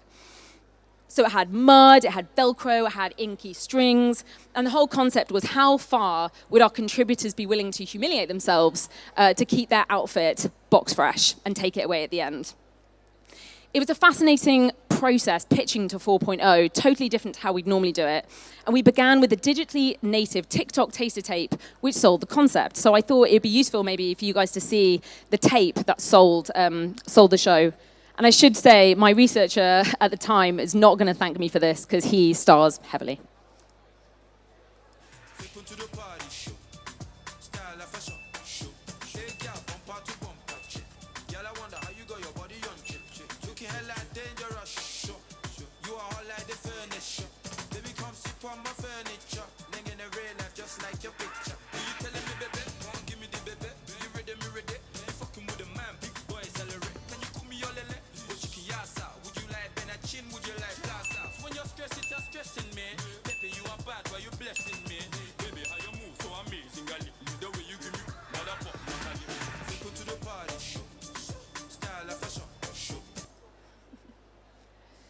So it just shows you don't need an FS7 to get stuff commissioned. You can literally shoot it on an iPhone with a green screen in the back, maybe not even a green screen anymore. So you just need a great idea and be able to sell it with whatever resources you have. I should say that Kareem joined me through the Channel 4 access scheme. He came in as a junior development researcher. He became a development researcher within a year, and then 6 months later, he became an assistant producer at 4 Studios. So it shows the incredible trajectory you can have right here in Leeds. So hopefully that gives you a sense of how creatives use social media to inspire development ideas for telly, whether that's trending topics, format, and talent. But I actually wanted to leave you with a final intriguing point. And that is that I feel this whole inspiration journey is kind of going full circle, with TV formats, sometimes many decades old, now inspiring a whole generation of social media creators. In recent videos, Sidemen have parodied Jeopardy and The Weakest Link. Foot Asylum have basically created their very own Big Brother with Locked In. And notably, in 2001, Channel 5 aired an endurance game show called Touch the Truck. Hosted by Dale Winton, the format saw 20 people touching a truck for the chance to win it on live TV. So I'm going to leave you with Mr. Beast doing it with a Lambo. I grabbed 50 random people in a brand new Lamborghini. Everyone put your right hand on the car. Whoever takes their hand off last gets a $300,000 car. And I have over 50 different cameras monitoring every single hand on the Lamborghini. We'll know if they take it off. Do you see how beautiful this car is? It will be mine. As long as it tees, we're not going home. Brilliant. Thank you very much. And can I leave you with one last thought, actually? I just want to say, for all of you who've made it here today, I cannot tell you, you guys are on the right path. Leeds is such an amazing place to build a creative career right now. There's like an electric energy in the air up here. There's so many amazing opportunities to build a creative career. And I always say to people when they're coming, like, we're not just part of a creative revolution up here, we're part of a creative rebellion. You know, the North is where it's at creatively. It's where everyone's looking to commission shows, everyone's looking for innovation. I think we have a chance to build something really exciting and different up here. We don't just have to be London, we can be totally distinct. And I'm really excited to build the next chapter with all you guys, because you guys are the future, and yeah, couldn't be brighter. So thank you. Big round of applause to Lucy. Thank you very much, Lucy. Right, we're going to welcome the next panellists onto the stage, and whilst they're doing that, come on, panellists. Does anyone have any questions for Lucy on the back of that brilliant presentation? There'll be more time for questions after, but that's fine. In case anyone's got a question at the moment.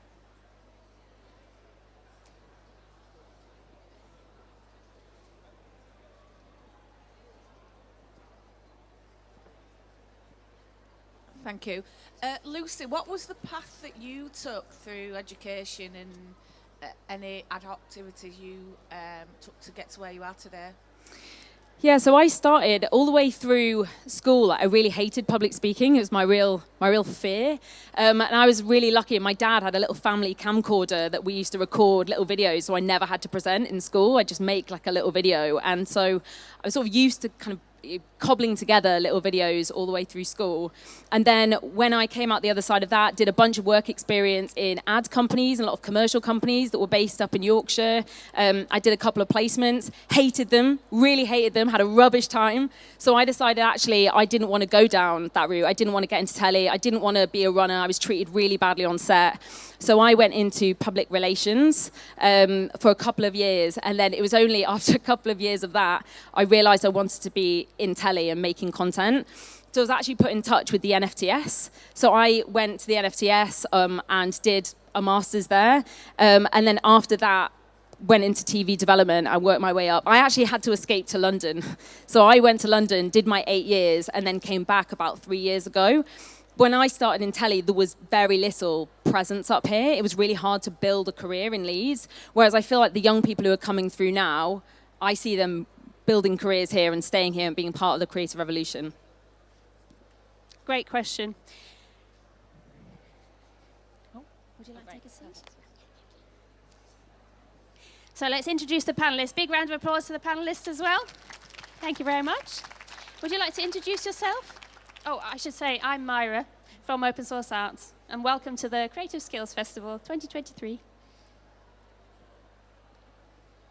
Hey there, my name's Martin Corner, and I'm the course leader for film and TV at Leeds City College.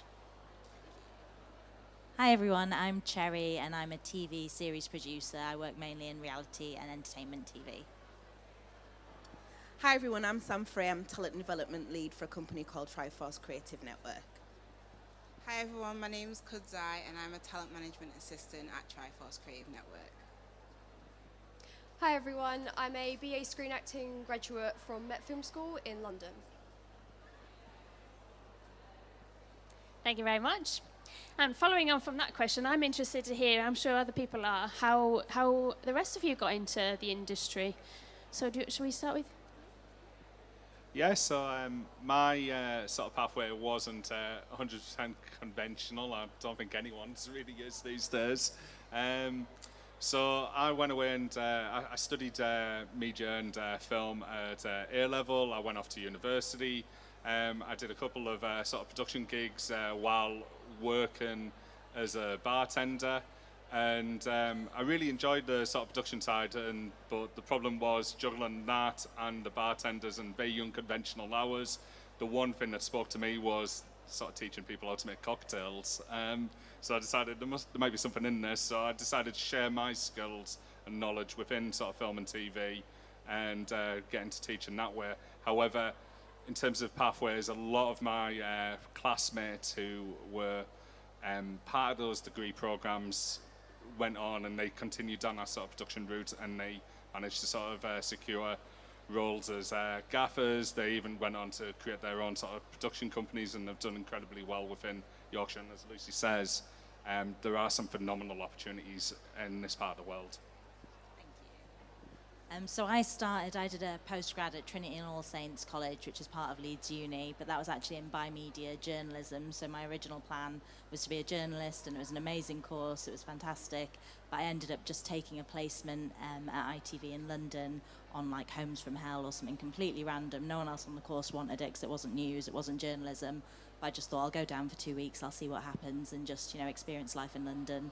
And I just fell in love with entertainment TV, with the atmosphere, with the building. So it completely changed my my whole kind of career, I guess. So from there, I was really lucky to get onto an ITV traineeship that they had back then, which was a long time ago, which kind of gave me a placement in ITV Leeds for 6 months, working on amazing shows up north. And then I moved to London, did 6 months down at ITV there, and then kind of did day running until I found my first proper kind of job, I guess, which was longer than a day or a week, and worked on Made in Chelsea as a runner as my first kind of entertainment role, which I loved. So yeah, it just kind of all happened from there, really.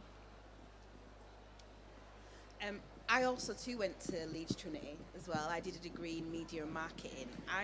My career was a little bit weird. I started at university when I was 28, so I was a mature learner when I went to uni, and I didn't actually get into the industry until I was 31. And then I worked in the print room at ITV for a couple of years on Emmerdale, and I kind of made a nuisance of myself around the building until I found a passion for talent development, helping people from diverse backgrounds get into TV, or at least see themselves as having a career in TV.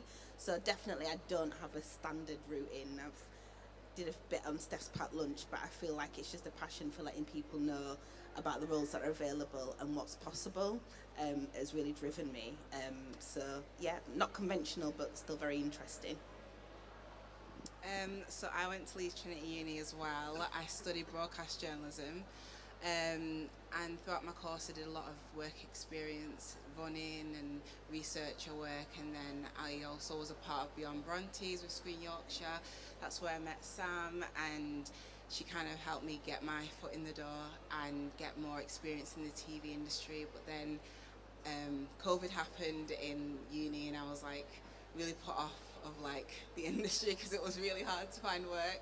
And then I went into PR and I enjoyed that for a bit, and then I messaged Sam again and I was like, oh, I'm really depressed, like I don't know what I want to work in. And she was just she referred me to Triforce because they had a job going for a talent management assistant, and I was like, oh, this is kind of full circle, you know. I've worked in TV before, and I wanted to see what it was like to be on the other side of TV and actually helping people get the jobs that are so important, especially with Triforce. We really work with people who don't get represented enough off screen. So I thought that that's really special to me, and it's important to be a part of that change. So that led me to where I am now. So I recently graduated last year from Met Film School in London. So you could say that I'm still trying to get into the industry, sort of trying to find my way in or my foot in the door. So I've had a few opportunities, but whilst being at Met Film School, I've also fallen in love with filmmaking as well as acting in front of the camera. So I still work there, so I'm sort of trying to network to sort of try and find people to work together to try and create things. But I'm also potentially looking to move up to Leeds as well, because, like, as you were saying, there seems to be a lot of opportunities up here, and I feel like London doesn't have that many opportunities, but being at Met Film School, I feel like that's where I've got my opportunities from. So I definitely would be looking at trying to sort of getting my foot in the door up here rather than staying in London, but also to just change up what I'm doing at the moment as well to see if that gets me anywhere. Would any of the other panelists like to talk about some of those opportunities that people can get involved with in Leeds?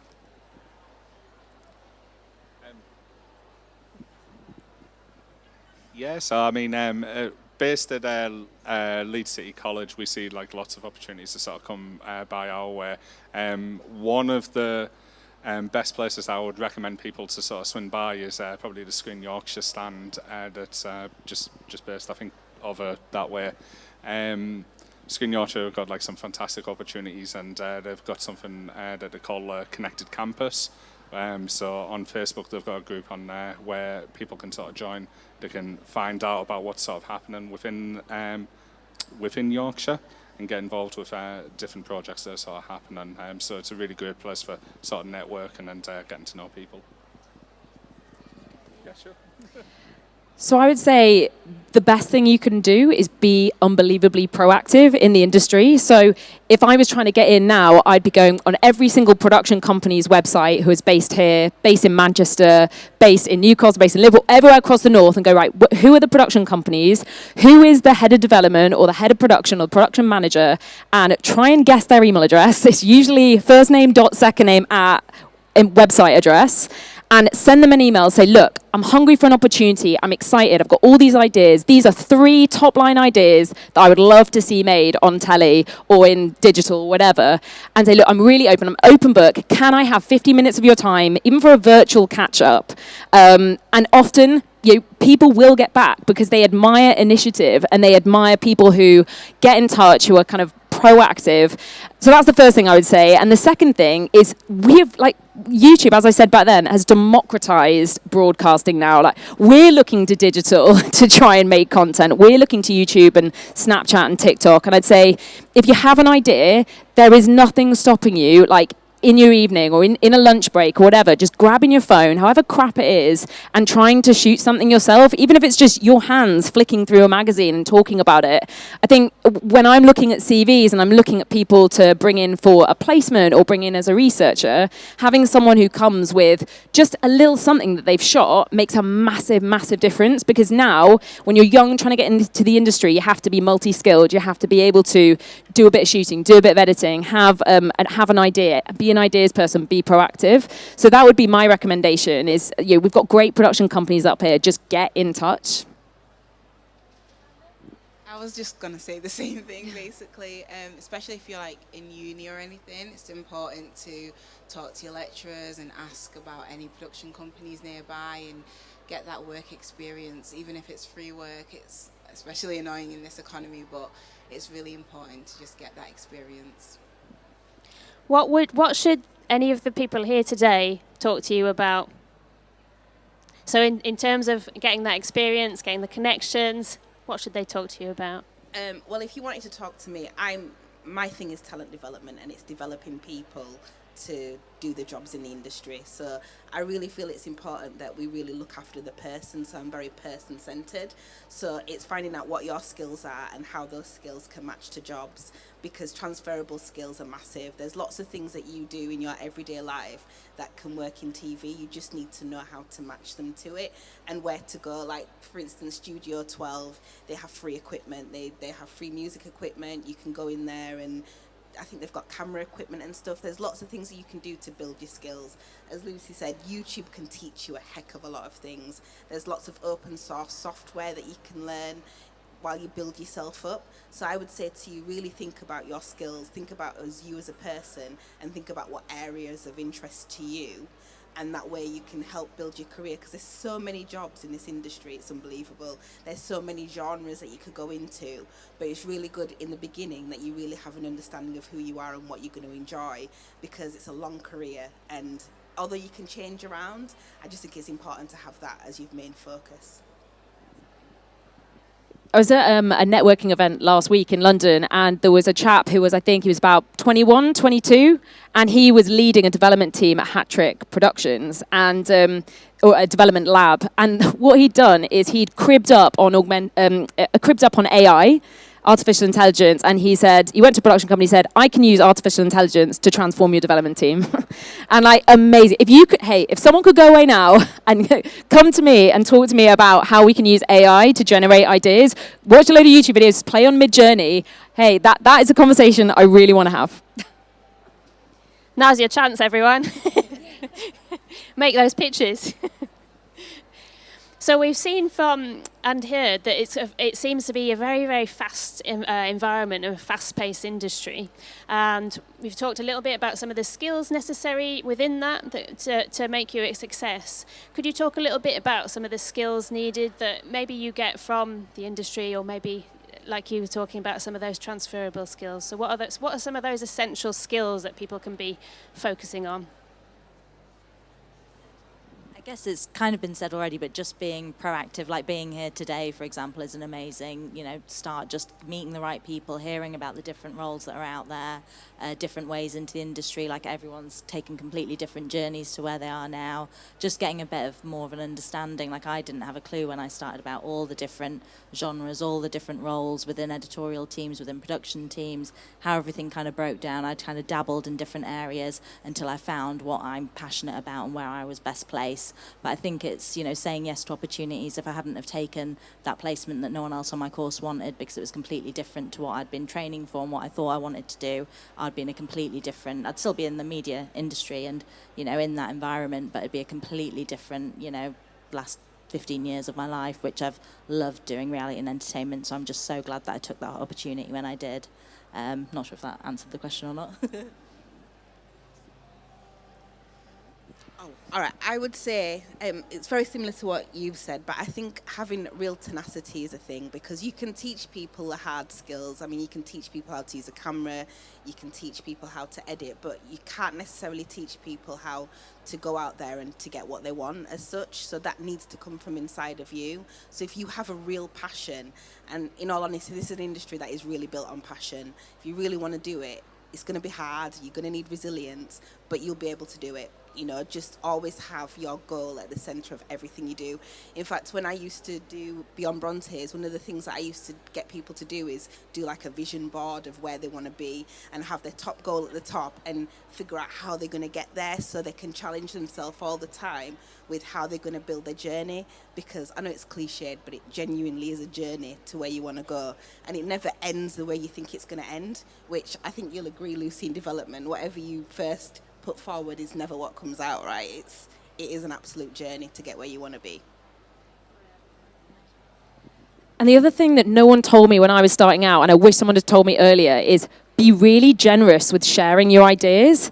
I think there's a real perception in the industry, particularly when you're starting out, if I tell anyone about this idea, they're going to steal it, they're going to take it, they're going to run with it, and they're going to not credit me. Well, if you're an ideas person, there will be another idea, and everyone's in the same zeitgeist. Everyone's reading the same stuff, everyone's watching the same stuff, so the chances of having something similar in development are high.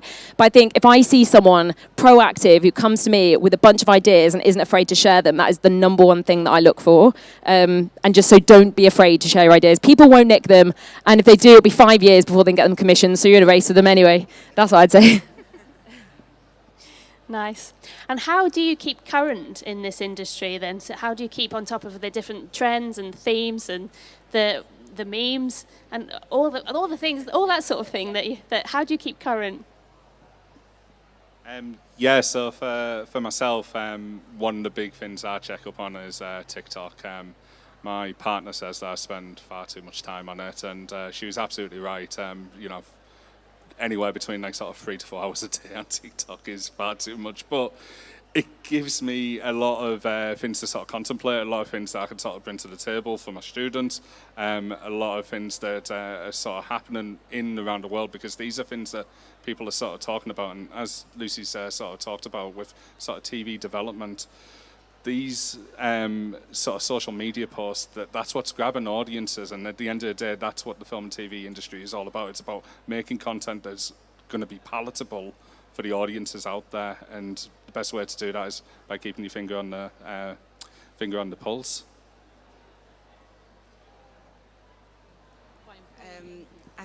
I think social media is really important for TV and film, because that's where all the young people are, that's where all the creatives are, and I feel like especially like apps like TikTok is really important for people who work in development to get those ideas on TikTok and on YouTube as well. And I feel like if you're just starting out in TV, it's really important to be able to showcase that you're passionate about filmmaking, even if it's not on screen, even if it's off screen, just showcasing that desire and that passion to want to create things is important for employers and directors and filmmakers to see that, yeah, this person is on the right track to, you know, making it a successful career in TV.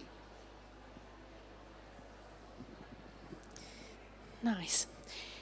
Are there any more questions from the audience that you'd like to ask the panel? Everyone, all of these people are going to be out in the stands, so please do and go and ask them all of your questions, network, share ideas. Can I just say one more thing? Sorry, you're probably sick of hearing from me, but I just wanted to plug one event that we have. So there's a big new, well, I say it's new, it's about a year old now, a creative network called The New Monday, which happens on the first Tuesday of every month in the morning. And it's a place to bring together creatives from across every different industry, from theatre to gaming to TV to film. And it's such a great place to meet employers and to meet people with opportunities. People get up and pitch their opportunities. So if you've got one thing to take away in terms of an actually tangible event you can do, The New Monday, just give it a Google, and yeah, I'd love to see you guys there. Perfect, thank you. Yeah, so if you've got any questions, please do come up to the panelists at the end. They'll all be hanging around, and there's going to be another panel discussion at every half past of the hour for the rest of the day. There's a different theme, different panelists, and please do, yeah, make the most of today and enjoy the Creative Skills Festival. Thank you very much, everyone. Give a big round of applause to the panelists. Thank you very much.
face, chubby waist, thick legs in shape, rump shaking both ways, make you do a double take. Planet rocker, showstopper, flow proper, head knocker, beat scholar, tail dropper. Do my thing, motherfucker. Rolls Royce, Lamborghini, Blue Medina, always beaming, rag top, chrome pipes, blue lights out of sight. Long weed, sold in, say it again, sold in. Make that money, throw it in, booty bouncing, go ahead. Everybody here, get your backs off the wall, 'cause misdemeanor said so.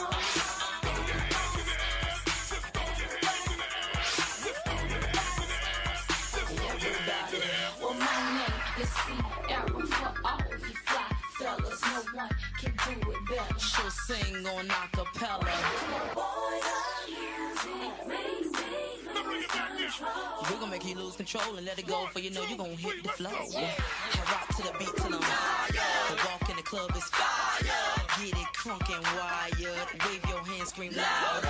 If you smoke, then fired up. Bring the roof down and holler. If you tipsy, stand up. DJ, turn it louder. Take somebody by the waist and now throw it in their face like hypnotic, robotic. This here will rock your bodies. Take somebody by the waist and now throw it in their face like systematic, ecstatic. This hit be automatic.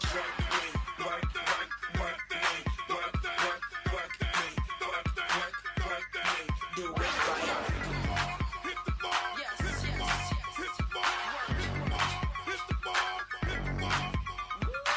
Everybody here, get your backs off the wall. Misdemeanor said so.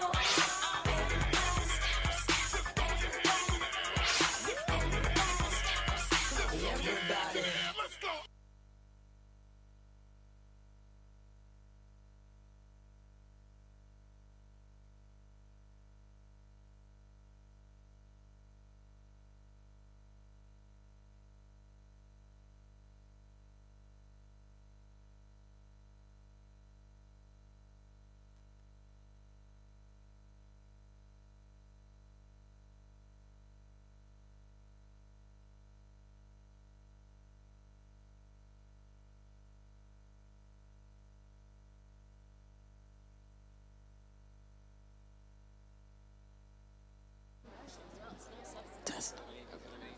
Hello everyone, thank you very much for coming to Leeds Creative Skills Festival. I'm just wanting to let you know about a few things which are going on right now. So at 5:45 on the level 2 concourse, there's going to be a workshop from Leeds Heritage Theatres. So you can actually use your skills of an actor to build your confidence with them. At the same time, there's going to be Yorkshire Dance. So there'll be a movement workshop at 5:45. So that's on the level 2 concourse for both of those. On the level 1 concourse, there is still busking going on. If you're wanting to sign up to that, perform for us, we'd love to see you. When you first come in, on the black and white bar, which is to the left, we have the National Film and Television School for an interactive camera demonstration. So you'll be able to use the cameras and record people doing their talks. It'll be great. Then, in there as well, we also have film screenings from students between 15 and 25, which will be played both in VR and normally for your entertainment. The final thing that we have is speed networking. So in the Sky Lounge, which is on the right-hand side when you first come in, every hour you'll be able to speak to professionals one-to-one and ask questions with them. We hope you enjoy the rest of the evening. Thank you very much for coming.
Coming up soon, the next presentation, hearing about the years of culture, hearing about career in festivals. So if you're interested in working in a festival, finding out more about arts festivals, cultural festivals, festivals in general, please do come down to the stage area and you can have an opportunity to hear all about it and ask lots of questions.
Okay. Hello, everybody. We've got Anna from Leeds 2023. Please give a big round of applause for Anna. She's going to talk to us about just what's gone on this year in Leeds 2023 and give us a little overview of how might you get a career working in festivals. Thanks, Anna. Push the button. Push the button. Push the button on your microphone. Hello. Yay. Thanks, everyone. Oh, look at this. I'm clicking, I'm talking. This is wonderful. Lovely to meet you all. Hi, my name's Anna Tazinski. I use she, her pronouns, and I am a senior producer at Leeds 2023, Year of Culture. Prior to working at Leeds 2023, I had a long freelance career working in the city, working on loads of different cultural and arts-based festivals. So I have a little bit of experience of working in festivals, and I actually went to Leeds University and kind of had the beginning of my career in Leeds as well. So I can empathise, sympathise, I've been there, I know how this day feels, and it's really, really nice to see so many of you getting stuck in, and yeah, hopefully choosing a creative career. So thank you so much for joining us. I'm going to talk for about 5 to 10 minutes about some of the things that we've done this year in Leeds in our Year of Culture. And then I'm going to welcome an esteemed panel of guests onto this stage so we can have some more conversations about different careers and different roles that you can take in culture, specifically around festivals. So dip in, dip out, get up and walk around if you need to. But yeah, stay tuned for the next half an hour or so. So we've been quite busy this year and for the past couple of years cooking up an incredible programme at Leeds 2023. It's quite hard to know where to stand. This feels least intrusive to my screen. So as you can see, we set out at the beginning of this year to produce 12 major events. We call them our signature projects that basically brought to life some of the incredible work that was already happening here in Leeds and also shone a light on some of the amazing communities that we have here. And to celebrate, I guess, the kind of creative side of the city. We're now kind of coming towards the end of those 12 signature projects, which is an amazing thing to say. And we've got our final one taking place this December, which is called The Gifting, which I'll talk a little bit more about later. We've worked across the city centre and into our 33 wards and neighbourhoods we have in the city. As part of our Produce programme, we've also had an incredible creative learning and engagement and volunteer programme wrapped up into that as well.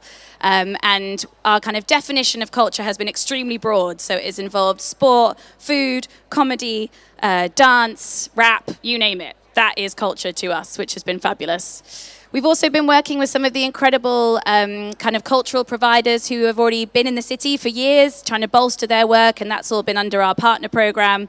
And then we've also been promoting some of the brilliant businesses that we have here in Leeds as well, hence our Promote programme. So one of the projects that I worked on, just to give you a little taster of what I mean by a signature project, was called the Wow Barn. And this was in collaboration with an incredible organisation called Women of the World Foundation. I'd encourage you to Google them if you've never heard of them. They are on a kind of a mission to make the world a more gender equal place, which is an incredible mission to take on. And the project that we did with the WOW Foundation was to build a barn, a physical timber frame structure, in 24 hours with 300 women and non-binary people.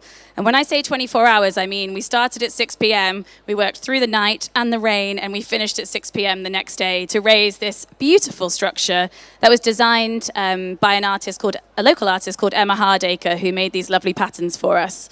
And it was an incredible project. You know, we upskilled over 500 women and non-binary people in carpentry skills. Everyone brought these beautiful stories about how they were told they couldn't be a builder when they were younger because that was a man's job. People were told that, they couldn't wear hard hats because of their hijab. People brought all of these amazing stories of how their lives had been kind of formed and challenged, I guess, despite their dreams. And it was a really beautiful moment to be able to overcome some of those challenges that people had faced and hopefully empower them to think a little bit more differently about how women and non-binary people engage with the built environment. We discovered a stat that still sticks with me to this day when we were doing the project, which is that only 1% of skilled tradespeople identify as female or non-binary. And that just shocked me to my core, considering that they're the kinds of people who build the world that we all have to live and interact with on a daily basis. So this project set about to try and shift some of that perception and change how people think about a career, I guess, in building and the built environment. After we built the barn, which we did, the roof went on after 24 hours. It was a big success. We then hosted an incredible month-long program of music, comedy, kind of corporate events, and also we had this brilliant one called Menstruation to Menopause, which was a great laugh. So yeah, an amazing event to try and, I guess, move on the conversation around gender equality and think about how much work has been done, but how much work there still is to do around creating that more gender equal future for people. One of the other incredible projects that we've worked on is called Hidden Stories. This was a project with a specific focus on heritage and thinking about how we could unearth, I guess, some of the things that are often overlooked in our city or that maybe were at a certain time very popular, but now people don't know a lot about them. I'm going to move to the other side of this stage so that you can read my bullet points. So there's a list there of all of the incredible projects that I'd really recommend you go and look up if you want to. I will just point out one, which is called Any Work That Wanted Doing by an incredible artist called Jill Crawshaw, which was all about disabled mill workers and thinking about how disability has existed for hundreds of years and how actually those people have and will be working for many years on. And she's created this absolutely beautiful exhibition, which you can still see at the Industrial Museum in Armley. That's been a huge collaboration with disabled artists reflecting on those mill workers' experiences. And I'd really recommend going to see it. It's really moving. And then the final project I'll talk about is called The Gifting, and I'm going to walk back over here so you can see. So The Gifting is our final event, which will close out the year, and it is basically our way of trying to mythologize some of the things that we've done this year. It's a new storytelling ceremony, so a big theatrical experience. You experience it by wearing a set of headphones, and you'll be able to walk through an amazing world that we've created where you'll hear 12 different stories being told by our kind of narrator, Koran Gurav. The show's an hour long. Tickets are on sale. We'd love it if you came down. It's down at Versa Studios, which is an amazing kind of film and TV studios in South Leeds that I imagine most people don't usually get to see, and it's this epic kind of cavernous space that we're going to fill with lots of magic and light to welcome in the new year. So yeah, please do come down and check that out. One of the major areas that I wanted to talk about today was sustainability. So we've partnered with the incredible SAIL, or Sustainable Arts in Leeds, to think about how we as Leeds 2023 could make sure our year of culture was sustainable, and I guess was trying to break new ground and create new tools for the city to be able to make the rest of our cultural and arts provision more sustainable in the future. So we've managed to upskill and train the majority of our staff in carbon literacy, which is an incredible course. If any of you ever get to do it, I'd really recommend it. Super, super interesting. It really makes you think differently about single-use plastics and travel and how we can help take audiences on a journey of making more sustainable choices as and when they interact with culture. And also, I guess, some of the target areas that we've been investigating are around biodiversity, funding and procurement, single-use plastic, and waste. And waste doesn't sound interesting or very sexy, but it's such a fascinating area to look into when you're putting on a festival. Like, what does happen when you've committed to having recycling points around a music festival, for example? Where does all of that recycling go? You know, are you thinking about the very start to the end of a process? And as a producer, that's something that we have to do a lot of. And I've learned a lot from our wonderful visitor experience team, who I'd never worked with previously, around, thinking about the kind of life cycle of waste on projects like this. And it goes a lot deeper sometimes than just making sure your set is being recycled. So waste, who knew? So interesting. I'm conscious of time. The other thing that we've worked really hard to embed in the Year of Culture is access and inclusion, and making sure that anyone who wants to experience our events has had the ability and the platform and has felt like they can spontaneously engage in it, basically. That is our dream, that people are able to do that. There's some examples there of how we've done that, but massive shout out to the Access Advisory Group. That's a group of people that we've convened and we've met with, I I think, once every 2 months to basically run our program past them. And we try and do that at the point where they can still impact change, which I think is really key. They advise us on things like ring-fenced access budgets, on messaging, how we're marketing things, but also the kind of the actual makeup of events. So the design of what we're creating and the projects that we're doing has been really underpinned and curated, I guess, and shaped with that advisory group. So they've been an incredible asset to the year. I would also say that this is something that we learned on the barn that has had an incredibly profound effect on me in my practice that I would love to share with you all here is around, it's so simple, but providing expenses for people to engage with the work that you're doing. It is a bit of budget, it is something you have to resource, but it has made, a really profound impact on the people who have been engaging with the Year of Culture, and I think it's something that I will now carry forward into all the other work that I do. It's just around thinking about what barriers people might be having in accessing arts and culture and trying to negate those, and sometimes that's as simple as paying for a bus ticket or being able to provide care expenses for people who are coming and taking on training opportunities that are free but might still cost them money because they're having to pay for childcare, for example. I'm not going to talk too much about volunteering because we have the wonderful Katie, who's our head of volunteering, on the panel, so she's can shed a little bit more light about that. But I think anyone who's come across one of our lovely blue jacket-clad volunteers will attest to the fact that they have been like the beating heart of the Year of Culture. They have such incredible energy. They turn up, wind, rain, or shine, and put on the biggest smile, and I think really connect people. They bring a humanness, I guess, to some of the work that we do, and that is super important to us, and we are incredibly indebted to them and all of their hard work, so shout out to the volunteers.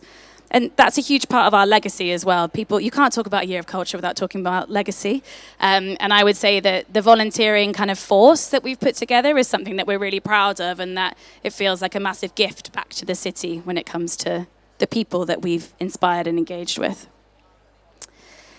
I think I'm running a little bit short on time, so we've worked with lots of international partners, which has been great. And then we go into a little bit of detail here about our legacy and evaluations. So we'll obviously be working really closely with Leeds City Council to make sure that all of the learning and information that we've gathered, all the tools that we've created, and all the physical assets that we've amassed as well go back to the city, and that they don't go into the ether, they will be used, and it will be a kind of generative process with the council moving forward, which is really exciting. We also have some other quite big cultural events coming up on the horizon, so it's really nice that we can do kind of knowledge shares and support some of our friends at Calderdale and Wakefield 2024 and Bradford City of Culture 2025 and their learning, hopefully. And then also I think there are beautiful physical legacies, like we're launching the Hibiscus Rising, which is a new public art sculpture down on the South Bank by Yinka Shonabari later this week. I'd really, really recommend you all go see it. It's the most stunning thing ever, and it's on this epic scale that I feel like in Leeds we don't often get to celebrate and enjoy. So please do go check out Hibiscus Rising after Friday. We've put together a little list here of some example roles, and I know it's something that we'll be talking about in the panel as well, but I just wanted to stress how many different things you can do when it comes to working in arts and culture, especially in festivals. And there were things on this list that I didn't even know existed until started working at 2023 a few years ago. So I've mentioned visitor experience. That was totally new to me. They have this incredible role that basically straddles producing and production, where they think about the journey that an audience will take, right from buying a ticket all the way up to shuttle buses to, like I said, how we're going to recycle things at the end of it. So a really incredible group of people who genuinely care so much about how people experience art and culture. We've had loads of fun this year working with our web design team as well, and making sure that we have an accessible website that people can access easily and find out information. So yeah, sometimes you might think, if I wanted to get into coding, that means I can't work in arts and culture, but actually there's ways you can kind of augment and change your experience to mean that you can do both. Oh, thank you. I think we're going to call the rest of the panel up now, if that's okay. Yep. Big round of applause for Anna, please, everybody. And thank you very much. Thank you very much. And if the rest of the panel could join us, please. Thank you. I would love to know before we kick off, does anybody have a question for Anna just directly following the presentation? All right, great. So, We've got enough space. welcome panelists. Welcome. You got to pick up George.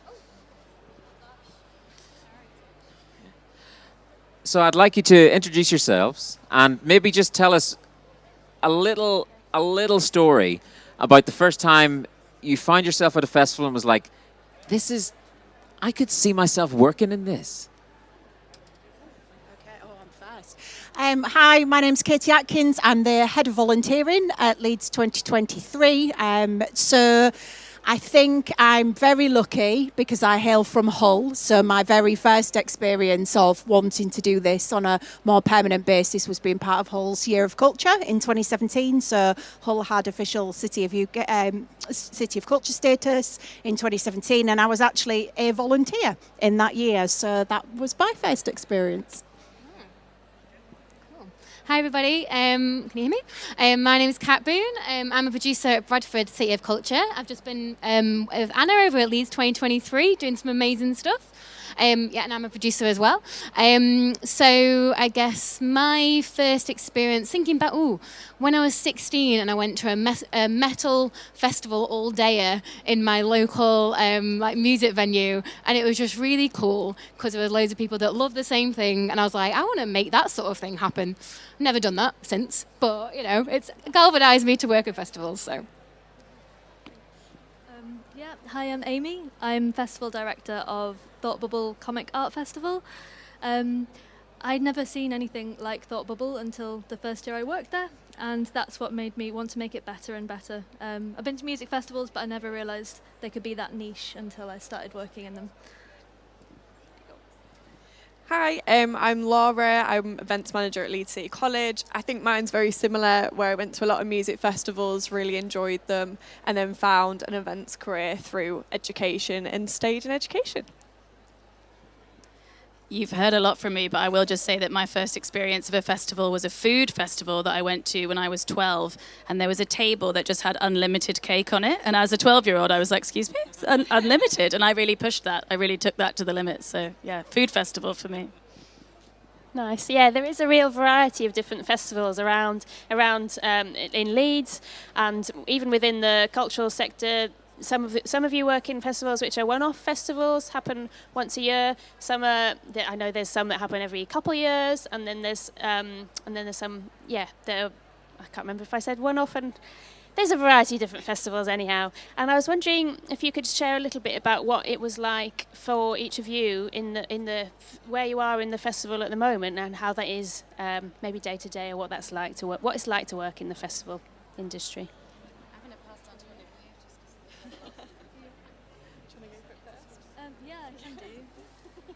Yeah, so I work for Thought Bubble, and we are an annual festival held every November in Yorkshire and Harrogate, and we culminate in a 2-day comic convention, which was the weekend before last. So I've just had a week off, and I'm just kind of coming out of hibernation at the moment. But typically, this section of the year is about collating feedback, so we can improve year on year, finding out what went well, finding out what didn't. And also sourcing imagery for our festival, and we kind of rebrand every year, so that's a really exciting part. We commission an artist to do a new image every year, so that's a nice thing to be doing. Just thinking of a useful example to share. So I've obviously just come from Leeds 2023, huge year of culture. I guess you can use the word festival to describe that just because it's so big. But I think maybe it's useful just to talk about a previous festival I worked on.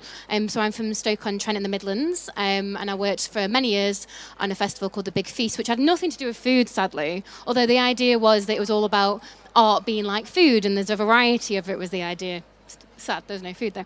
And that was all about creating outdoor arts performances in the city centre of Stoke-on-Trent. And I worked that over about 6 years, and it was really fascinating to see the progression of it from starting quite small in one place and working with businesses in the shops on that locality to thinking about how you could expand it year on year. So it was all about kind of growing relationships with businesses and partners as you grow audiences. So it's really worth thinking about who you're working with and always being open to working with people and having conversations that will eventually lead you to work with more people. And always, I think it's about sometimes balancing a vision that you've got for a festival with being open to what other people are doing and kind of finding your collaborators, finding the people that you want to work with and kind of growing something year on year. But sometimes I think starting small is a really good way to begin and then letting that vision grow. I'd describe it as a wild ride. I only joined Leeds 2023 in September of 2022 and had 3 months to start bringing a volunteer programme into the organisation. We have 1,010 volunteers, so we're at a really strange position now where we are currently closed to applications. That's a really odd place to be for me because we've spent the entire year recruiting and training volunteers to support the cultural activity of Leeds 2023. So it's a really strange place to be now where we're like shut to applications, and that's sort of it for now until we think about what the legacy of that volunteer programme is. So it's been fast and it's been busy because getting that many people into a volunteer programme in that amount of time is quite intense, but it's also been amazing. And I can sit, there's a volunteer literally there, look, in a uniform. So obviously we're just massively proud of them. You'll have seen some of them at the event today. So yeah, it's been amazing. Thank you very much. I have been inspired by your sharing about a little bit of behind the scenes and wonder what other parts move behind the scenes that make festivals so special, which people might not ordinarily see, but you know if you work in them. I think what Anna mentioned earlier about that, there's such a huge variety of roles within a festival organisation, and I'm constantly saying this to volunteers and other people that ask me about, you know, how did you get into this industry, because I'm actually a trained teacher. So I taught secondary school for 10 years and then had a complete career change and decided I wanted to go and do this instead. So the route for me was through volunteering, so a really different route that you might think of. But on the back of that, I did start to pick up producing stuff and event management. And so there's just so many different facets to it. You know, you think finance, the comms and marketing teams behind it. And I think sometimes there's maybe just a perception that it's just that front of event management stuff, but there's so much to get involved in. Yeah, I think just zooming in on one of them, I guess marketing and communications is a huge area, and there's a lot of interesting roles within that as well, from kind of web design to content creation to kind of social media documentation on the day. There's all sorts of ways in which you can help kind of tell the story of the festival, and that might be kind of really setting that scene in the lead up, so building your audiences, but also kind of creating that experience for months out. So what are people already engaging with? What content are you putting out there? And all the roles that kind of help tell that story in the lead up to the event itself. And then on the day, who's capturing the spirit of that for people who are there and people who aren't there, and are kind of putting it out to the world. And I think the people that kind of create that's a huge job, and it's incredibly creative as the thing that happens there and then. So there's loads of interesting roles to explore in that world. Yeah, I totally agree. I think it's really important to have festivals are really strange because there's one, it all leads up to this one event, but there's so much that leads up into it. And I think one of the things that's kind of a secret is that it's really important to have a sense of your brand as a festival, and you're kind of making sure that the people that you work with and that you work for deal with things in the way that you think is fair. So we're really careful to make sure that anyone that we work with represents our brand values, and we make sure that things are produced ethically. And there's just lots of big decisions like that that go way beyond the impact of the festival and into the wider world. I think with ours, it's definitely the variety. So bigger festivals have bigger teams who take on different areas, we're a really small team in the college, so we find one day we're doing the budget, the next day we're doing the marketing, the next day we're doing the event plans, and it's kind of that constant, each day what you're walking into, and that's something that we really like as a team. And when we're doing the festivals that are longer periods and not just a day, it's really nice looking into all the different aspects. So with Leeds 2023, the college has been supporting and doing areas in their schools and different things like that. So recently we've had the art giveaway, we've had the projects that are dotted all over the place. So it's nice going into work and having a constant change that I like. I so agree. That's like the best bit is when, especially when you're in a small team and you just get to pick it up and be like, okay, today I'm head of marketing. Let's go. So much fun. I think some of the behind the scenes stuff that people don't get to see that I love is the engagement. And I think that's kind of a bit of a niche word, but essentially what that means is meeting people and creating relationships with people that normally you wouldn't get to meet in your everyday life. Like for the barn, I became extremely friendly with 2 female civic engineers. That's never going to happen in my day-to-day life. And now I see them at gigs all the time, and it turns out we like the same kind of music. But I think that way of connecting with people is something that's the reason I do the job, is because you get to find out what gets people up in the morning and work with them on something like that. And that just never gets old. It's so much fun. And I think on festivals, because it's a constantly changing and evolving program, and every year you're changing your brand and you're starting, I guess, from scratch, it means you get to connect with a whole new raft of people. And that to me is just like a gift. Like, what other job can you say that you get to do that in when you're not like, I don't know, trying to sell something to someone? So yeah, I think engaging and engagement in a way is what I like. Nice. That's great to hear. Thank you. What are so we've talked about lots of the different, there's so many varied roles within festivals and so many different things you can do. How would people go about getting into working in festivals and getting into the industry? That's a great question. I was so traumatized by that question when I was at uni that I actually wrote my dissertation on it, because I was like, if I do all the research, I will be able to do it. And I think the short answer to my dissertation was that essentially, if you can volunteer, if you can find like the time and the energy basically to volunteer and support yourself for a little bit, and I mean like as short as time as physically possible, because it's really difficult to support volunteering financially, do it, because you get to learn so much so quickly. And I think it's one of those things that you can like try before you buy. You can like try something on, see if it fits you, and then be able to decide off the back of that if that's something you want to do more of. And so that's how I started off the back of uni. I just started volunteering at loads of different theatre festivals and arts organisations that I liked the look of, basically, and just offered a bit of my time for free, but was very kind of regimented about how long that was going to be. And then essentially after that time was up, I was like, have I made myself indispensable enough for you to pay me? And one person said yes. So that's kind of how I got into the industry. But yeah. Yeah, completely agree. And I think it's that going to things that you enjoy. If you don't know what festivals you like, just keep trying them until one gives you loads of cake. And just talking to different people, making those connections, and just keeping being active and out there is definitely worth it. If you've got free time and you like festivals, go to them. And as a clearly selfless plug, if you think festivals sound really interesting, we actually have an events apprenticeship going at Leeds City College. If anyone wants to get into the events industry, it would be great to see people come through. Yeah, I'd agree. Volunteering is amazing.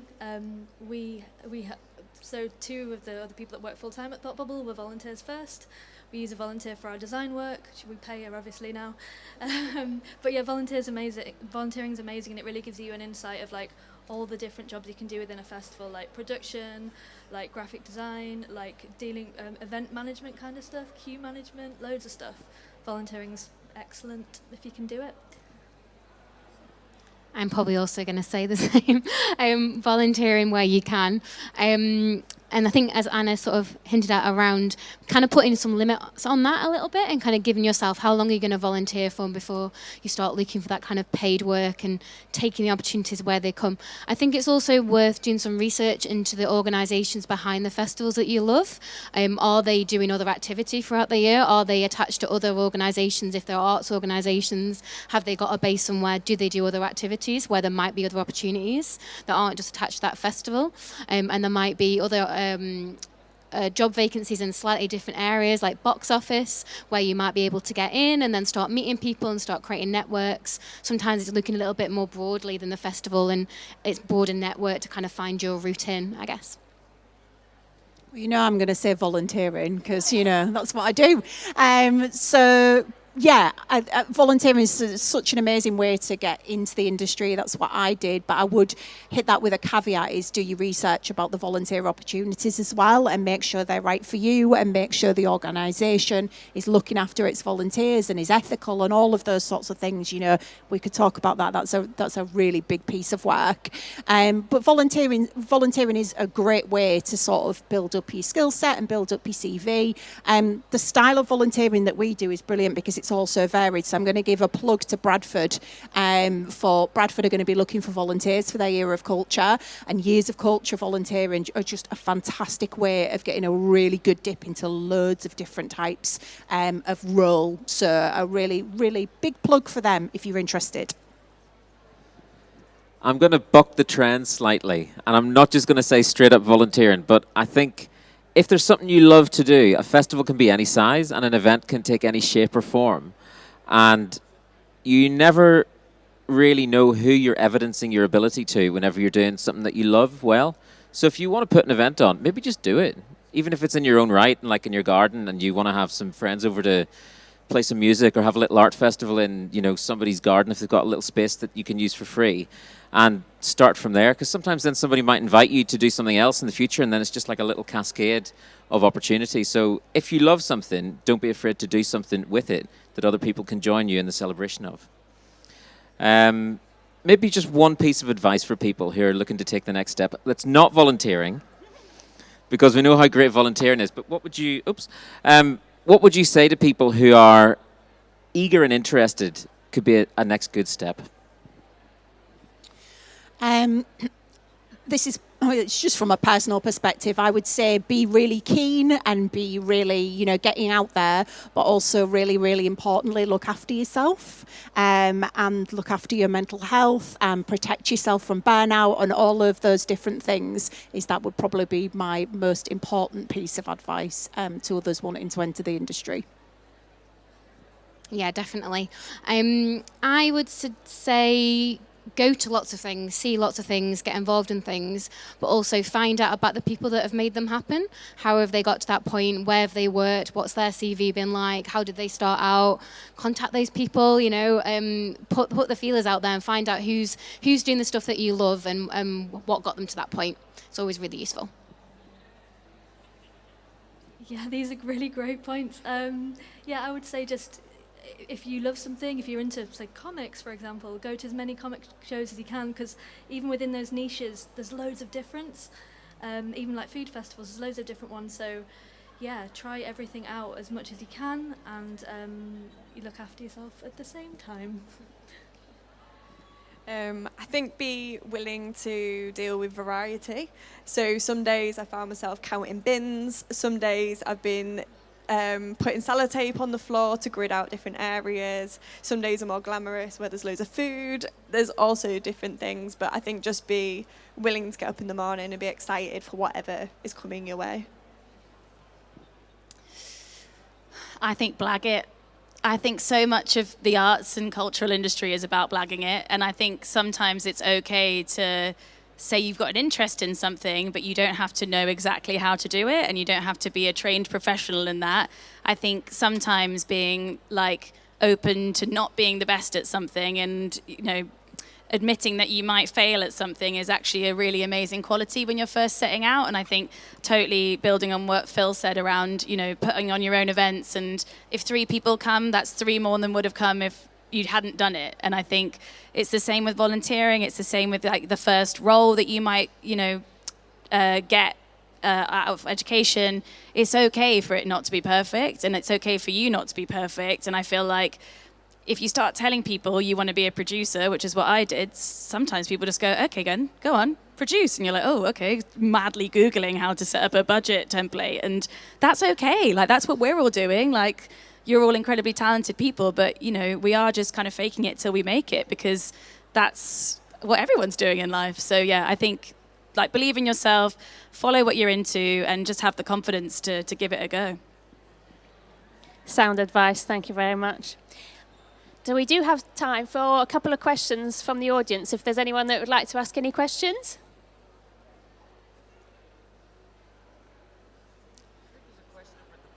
Is there a question over at the back there?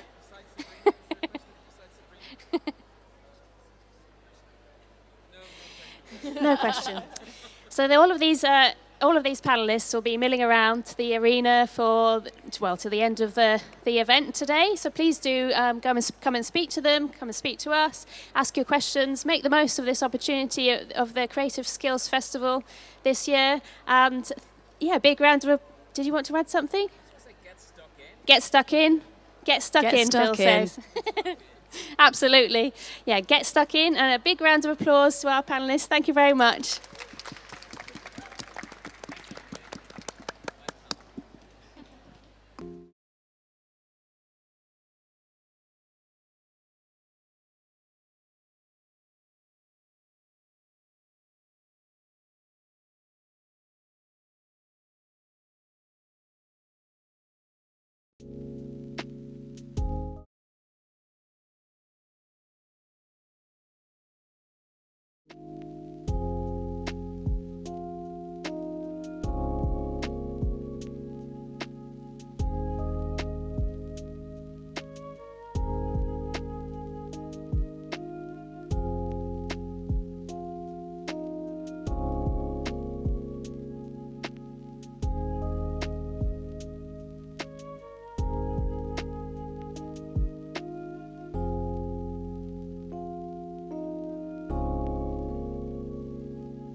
face, chubby waist, thick legs in shape, rump shaking both ways, make you do a double take. Planet rocker, showstopper, flow proper, head knocker, beat scholar, tail dropper. Do my thing, motherfucker. Rolls Royce, Lamborghini, blue Medina, always beaming, rag top, chrome pipes, blue lights, out of sight. Long weed, sold in, say it again, sold in. Make that money, throw it in, booty bouncing, gone here. Everybody here, get your backs off the wall, 'cause misdemeanor said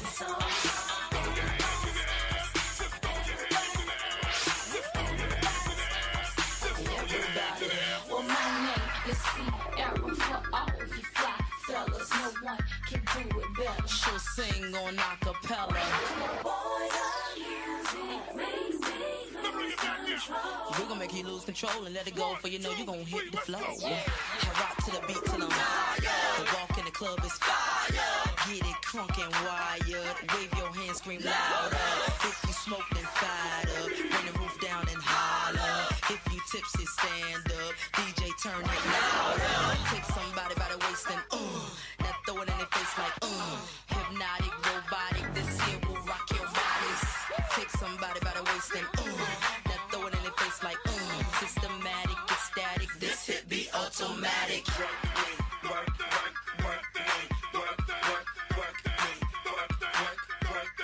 Do it right.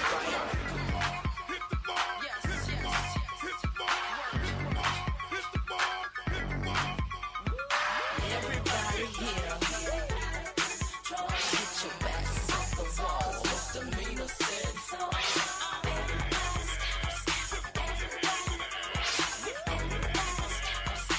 Everybody.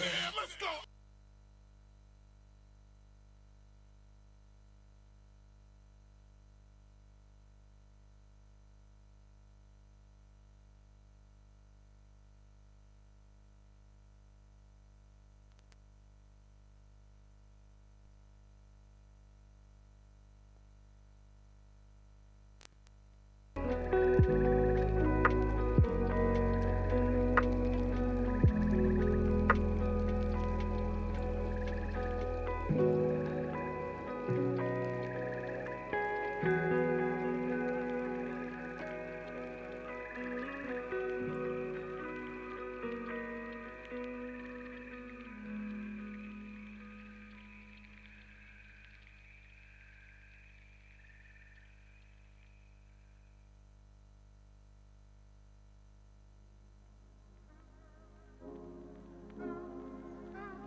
Hello Creative Skills Festival 2023.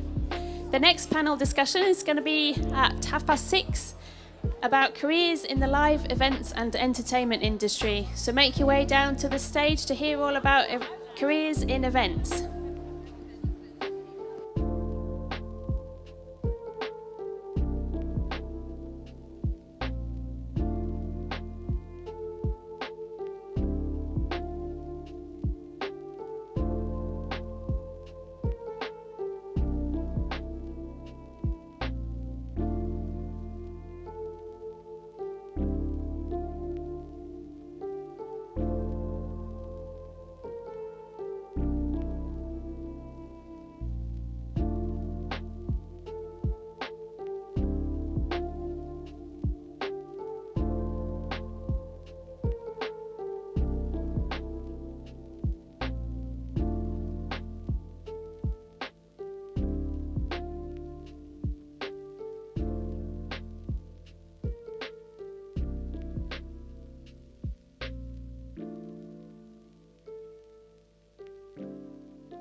Okay, good evening, Leeds. We are representatives from Production Park, which is, I've got a little slide here for you. We are based in Wakefield, in South Kirby. We are a community of industry, education and technology. And on Production Park, we house the Academy of Live Technology, where this lovely bunch here, this side of the stage are from. And we also house industry partnerships as well in a community to host what makes up the industry. And representative of that today is Debbie on the end from Tate. So Production Park, as I mentioned, is a curated community of industry. We're not working. But never mind, we can do it without. So basically, Production Park, we house 2 rehearsal arenas, pretty much like this arena that we've got here, but without the seating, and a virtual production studio on site. We have everybody in the industry from big name artists who are out on their concert tours and things like that, like Arctic Monkeys, Pink, Spice Girls, right through to having people on site like Netflix, ITV. Basically, we have black box studio spaces that are utilised for many different things in terms of live events. And we are the people and the powerhouses that create all of those things that happen. So the Academy of Live Technology then is a university source for those industry networks. So we run 3 different undergraduate degree courses, and they kind of cover the spectrum of the industry. So we've got live events production, which looks at the technical application of productions, so things like lighting, sound, visuals. We have a stage and production management course, which covers exactly what it says on the tin, but not necessarily just for theatre, which is a great misconception that people think that stage management is just for theatre. But they often forget that things like fashion shows and sporting events require some form of production element, and in that obviously need a management team. And then we also offer courses in live visual design and production, which is everything immersive and interactive within the live event sector. So that might be projection mapping buildings, it might be creating immersive and interactive installations. So we offer those courses to cover the spectrum of the industry. My job role within that is, as outreach officer, is to go across the UK and tell people about the courses that we offer, but also to give them a little bit of an insight into the industry. Because, and I'm gonna come to you guys now. I don't know about you, but there's a great misconception that the live events industry, you have to be on the stage or you have to be some form of performer. But there's a whole army of jobs that happen backstage, or off the stage, should I say, to be able to put them into place. And these lovely representatives here are just starting their journey in that. So can I ask you to just introduce yourself and tell us a little bit about what you're doing with the Academy of Live Technology?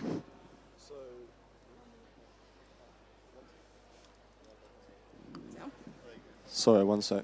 Some would say I'm a sound engineer. I don't even know how to use a mic. So my name's Joel, and I'm doing LEP, which is live element production, and I'm in my first year.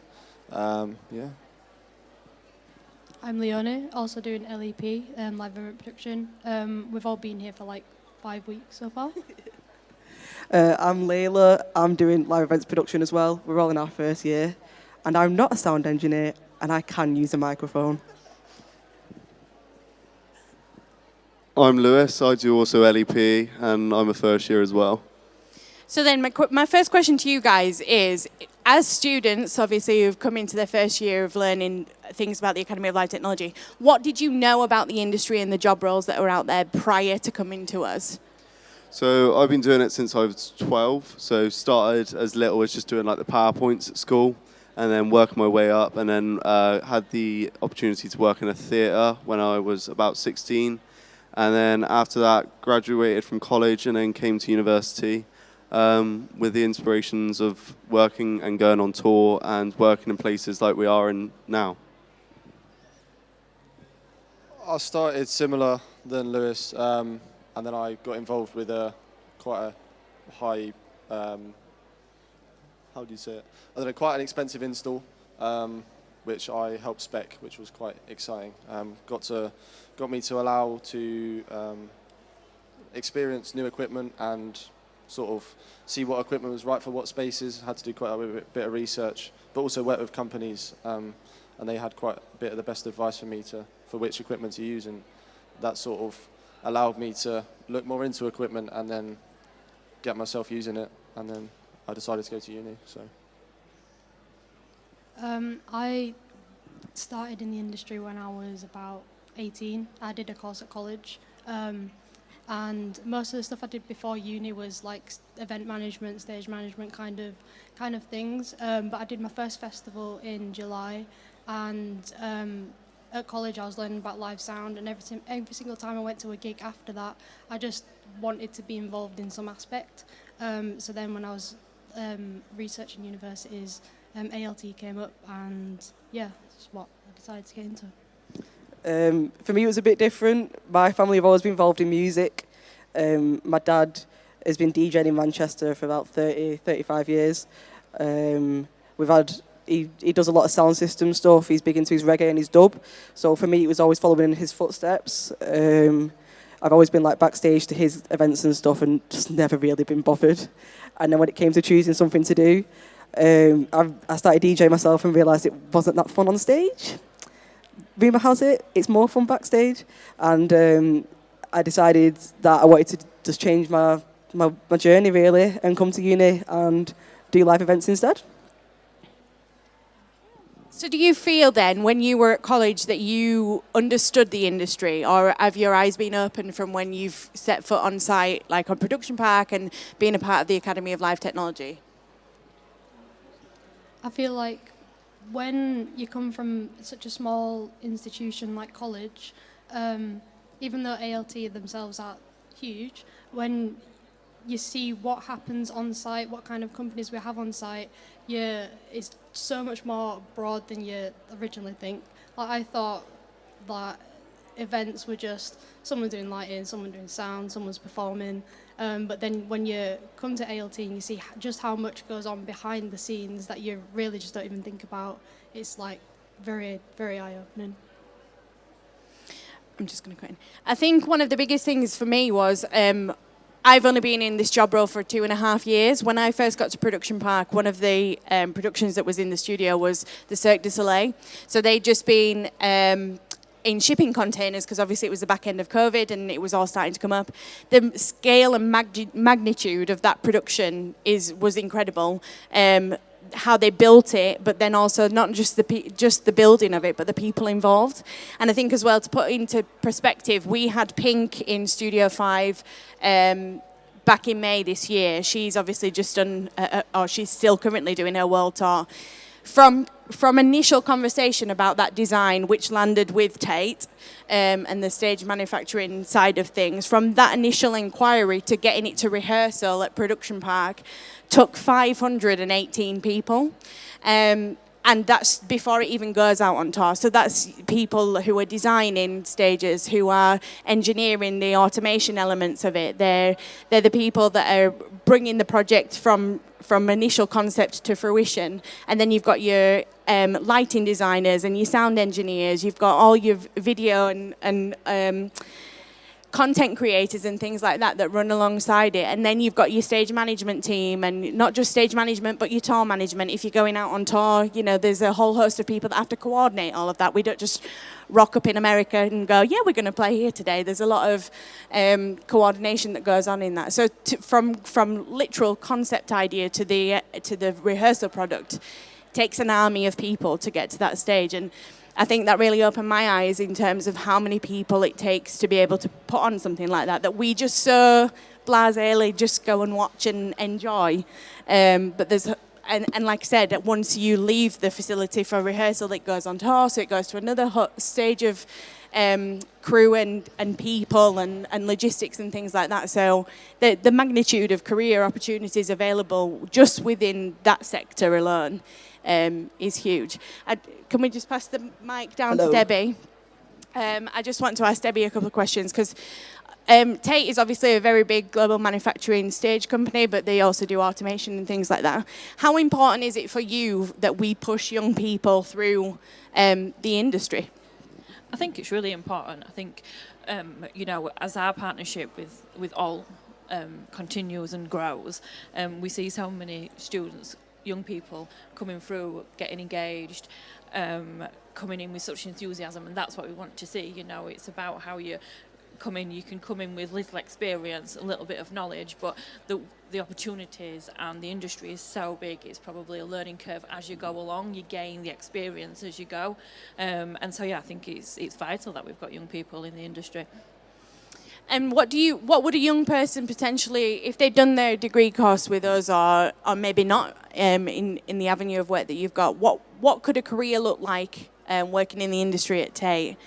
Well, I think you've just hit the nail on the head where you've just said, you know, as part of that show there was 518 people involved, and that's before it actually goes out on the road. So that just shows you the amount of opportunities that there is out there. You know, when I look at Tate and the potential there for anybody, I look at, it's great, and I keep mentioning it, but because we've got such a great partnership, but when I look at Alt and the people that work for us full time now that's come through as students, there's just a wide range of, you know, from project management to senior project managers now, to integrators, to mechanical integrators, to controls, automation, who are going out there and doing their own thing as part of Tate, and it's huge, it's amazing. You know, like I say, there's the project management world. You could come in as an APM and work your way up to being a senior project manager and going out, and, you know, we've got a student from Backstage, Backstage Academy, now Alt, who went and has just done the Harry Styles tour as a PM on her own, you know, and absolutely smashed it. There's the automation, you know, flying pink around a stadium. There's going out mechanical stage, you know, going and building stages, helping, coaching, mentoring, then the crew to build as they go around the world. The opportunities are huge, and it's a wonderful industry to be part of. It's very much a family-orientated industry. You know, everybody looks after each other. So, yeah. No, that's cool. So then you guys, obviously, you're just at the start of your journey. What's the dream? Where do you want to go? What is it you want to do?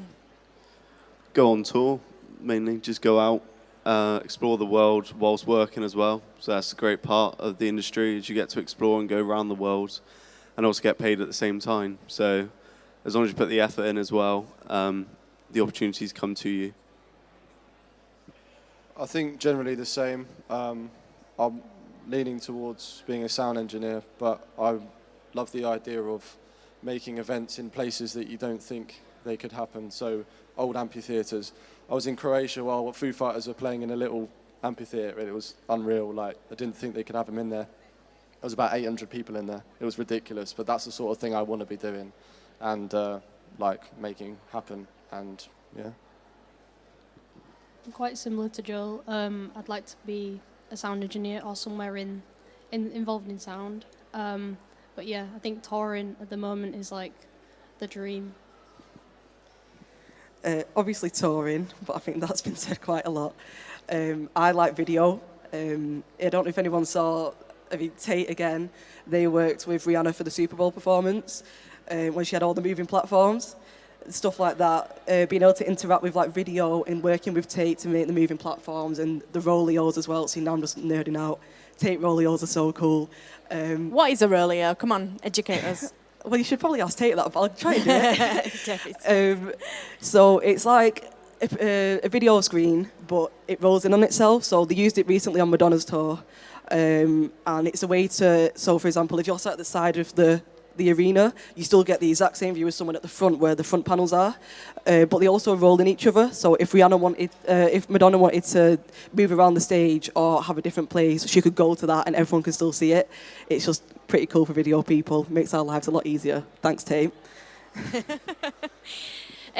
Okay, so I think one of the biggest things as well that we need to kind of plug here is that there is no direct route into this industry. Yes, there are courses that you can take that will have an essence of it, but a huge amount of the work that we carry out within these realms of live events is transferable skills. So whether you've come from a graphic design background or a fashion background, or you've done computer like IT or creative media or anything like that, you can still have a career in the live event sector using those skills.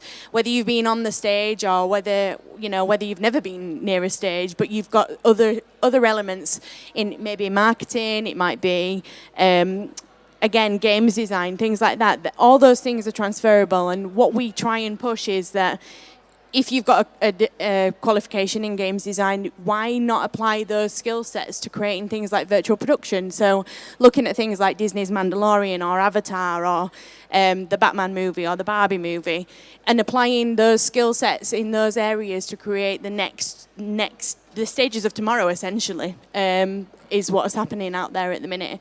And applying, again, those skill sets to projection map buildings or create immersive and interactive experiences, or like you guys doing, applying those skill sets that you might have picked up by volunteering in your local theatre, but applying them to big touring productions and things like that. So I think one of the biggest takeaway kind of pieces of advice to you is the doors to this industry are never closed. There's always an opportunity for you to be able to use your skill sets and your talents within this realm.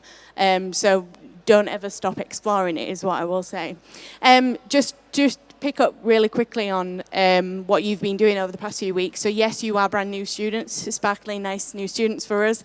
But the thing that we do at the Academy of Live Technology is we don't want to keep you behind a desk for 3 years. We want to get you out there in the industry and applying those skill sets that you learn within the studio spaces actually to real life projects. So we encourage you to go and work. I know you've done some crazy cool stuff in the last few weeks. So do you want to take us away, Layla, with what you've been up to? So on your first week, you do this thing called crew skills, where you do a number of sessions that kind of teaches you, no matter what level you are, the basics and the fundamentals of crewing. So from that, we all started crewing locally. We work in arenas like this, and then when a production comes in, we help build it. We are the unsung heroes because we have to help no matter what the task is. We go in there and we do things, and we help build it, yeah. And then as well as that, we've all been working on site, but I'll let you speak about stores. So we have something on site called technical stores. So any kind of equipment that gets used, whether it's in lectures, for an event, comes in and out of stores.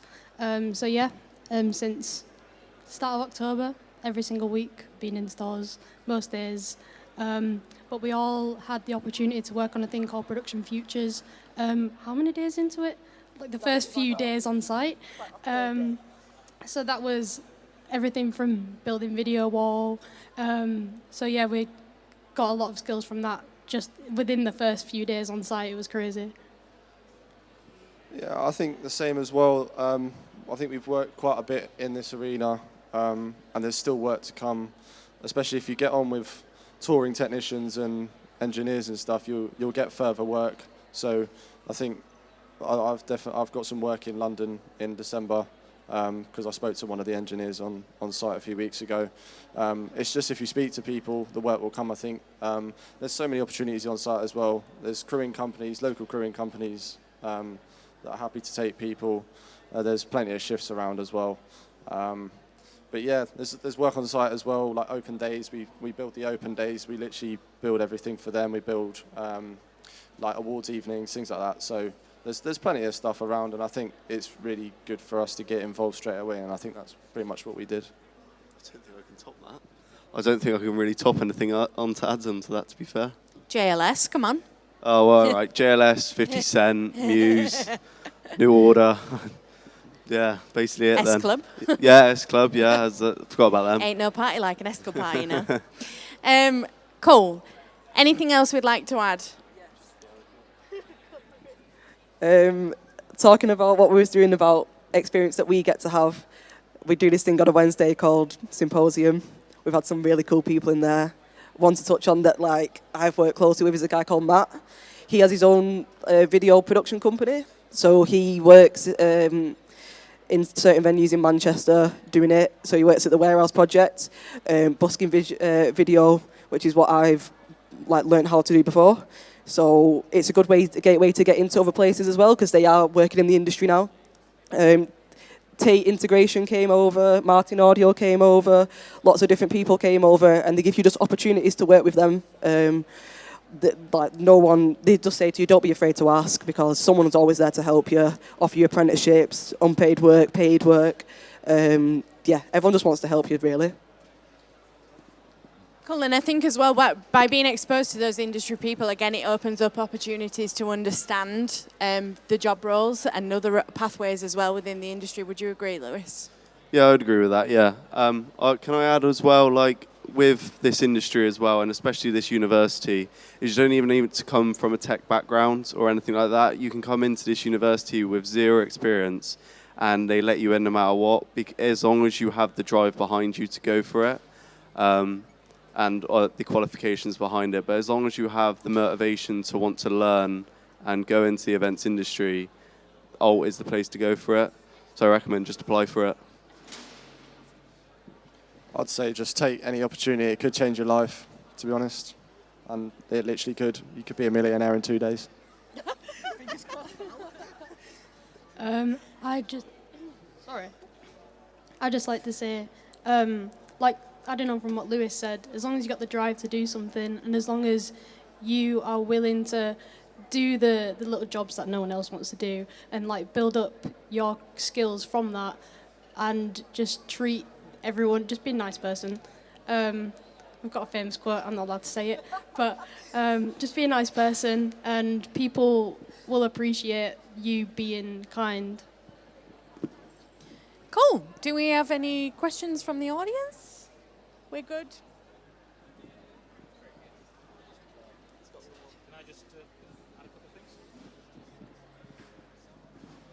I've got nothing to say. I just wanted to always sing in this arena. Now, there's a couple of things I wanted to comment on from that fantastic presentation you had there.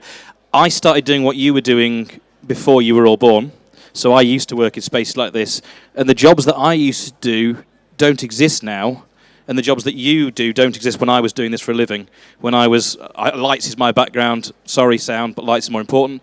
So the industry is changing so rapidly. The jobs that are there are so rapidly. I used to build set.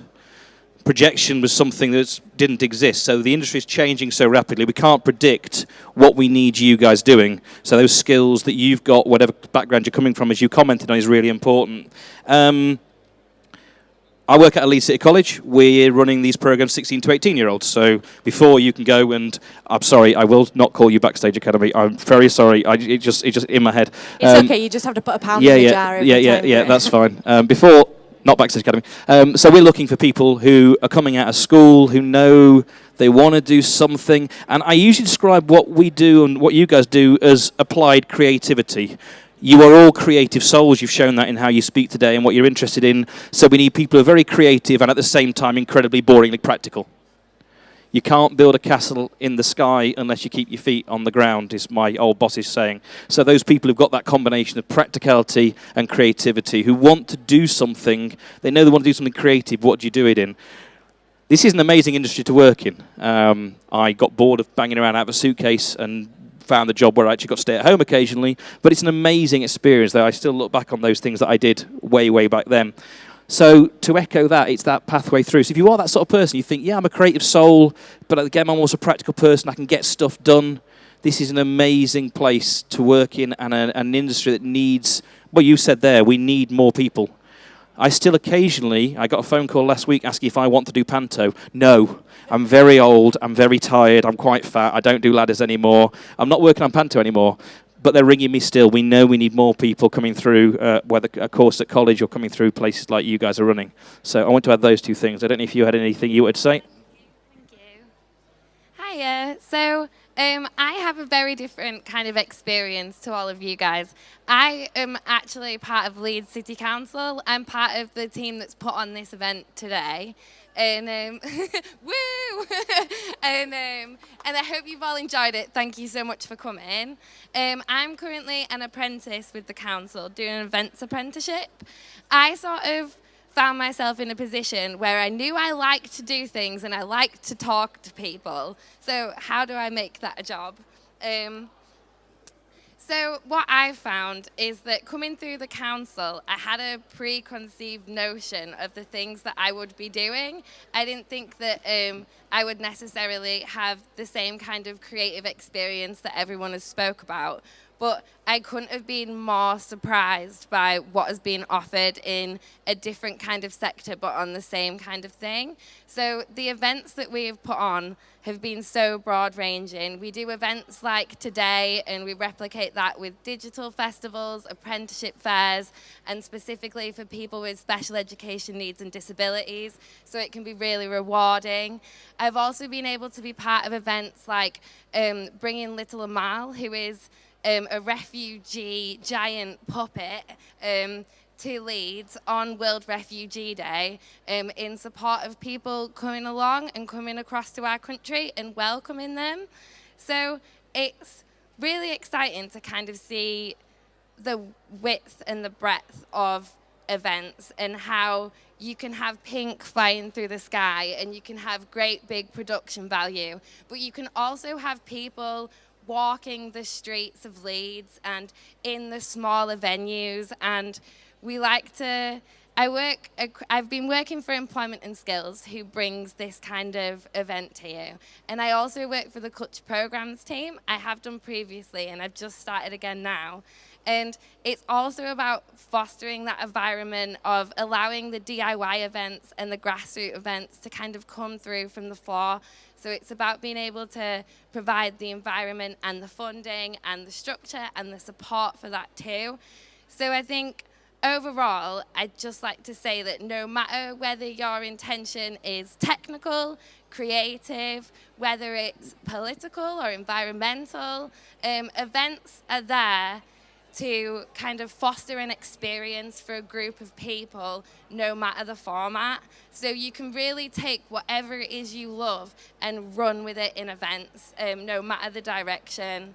So I would just like to say that I've had such a great experience doing things and meeting people and being involved. So I would recommend everyone to just get involved, whether it's something you're not ready to think about as a career. It's a great industry for volunteering opportunities to dip your toes in and stuff like that. I know we've had like the last panel from Leeds 2023 about that. But I just want to, I think my main point is that no matter where you come from, what you do or what you're interested in, you can bring that reality into an event world and share it with communities and people in a broad sense. Woo! Thanks, and that's my speech. Thanks, guys.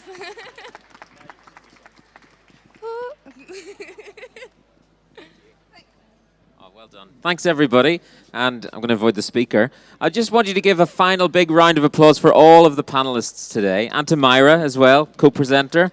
Everybody who's spoken today, shared their experience, talked a little bit about their journey, and ultimately opened up doors for you to also think about taking part in this industry or any of these industries that have been on showcased today. And many people have said just get in touch if you're interested. I think that offer extends well beyond this event. So if there were people who you haven't had an opportunity to get in touch with, or you haven't had a chance to chat to, just send them an email, pick up the phone, and I'm sure they'd still be happy to chat to you. So big round of applause again. Thank you very much also to the team at Leeds City Council for even organising this event and making it possible for people to put this, to put themselves forwards and have a great next year and whatever career you choose to take. Thank you.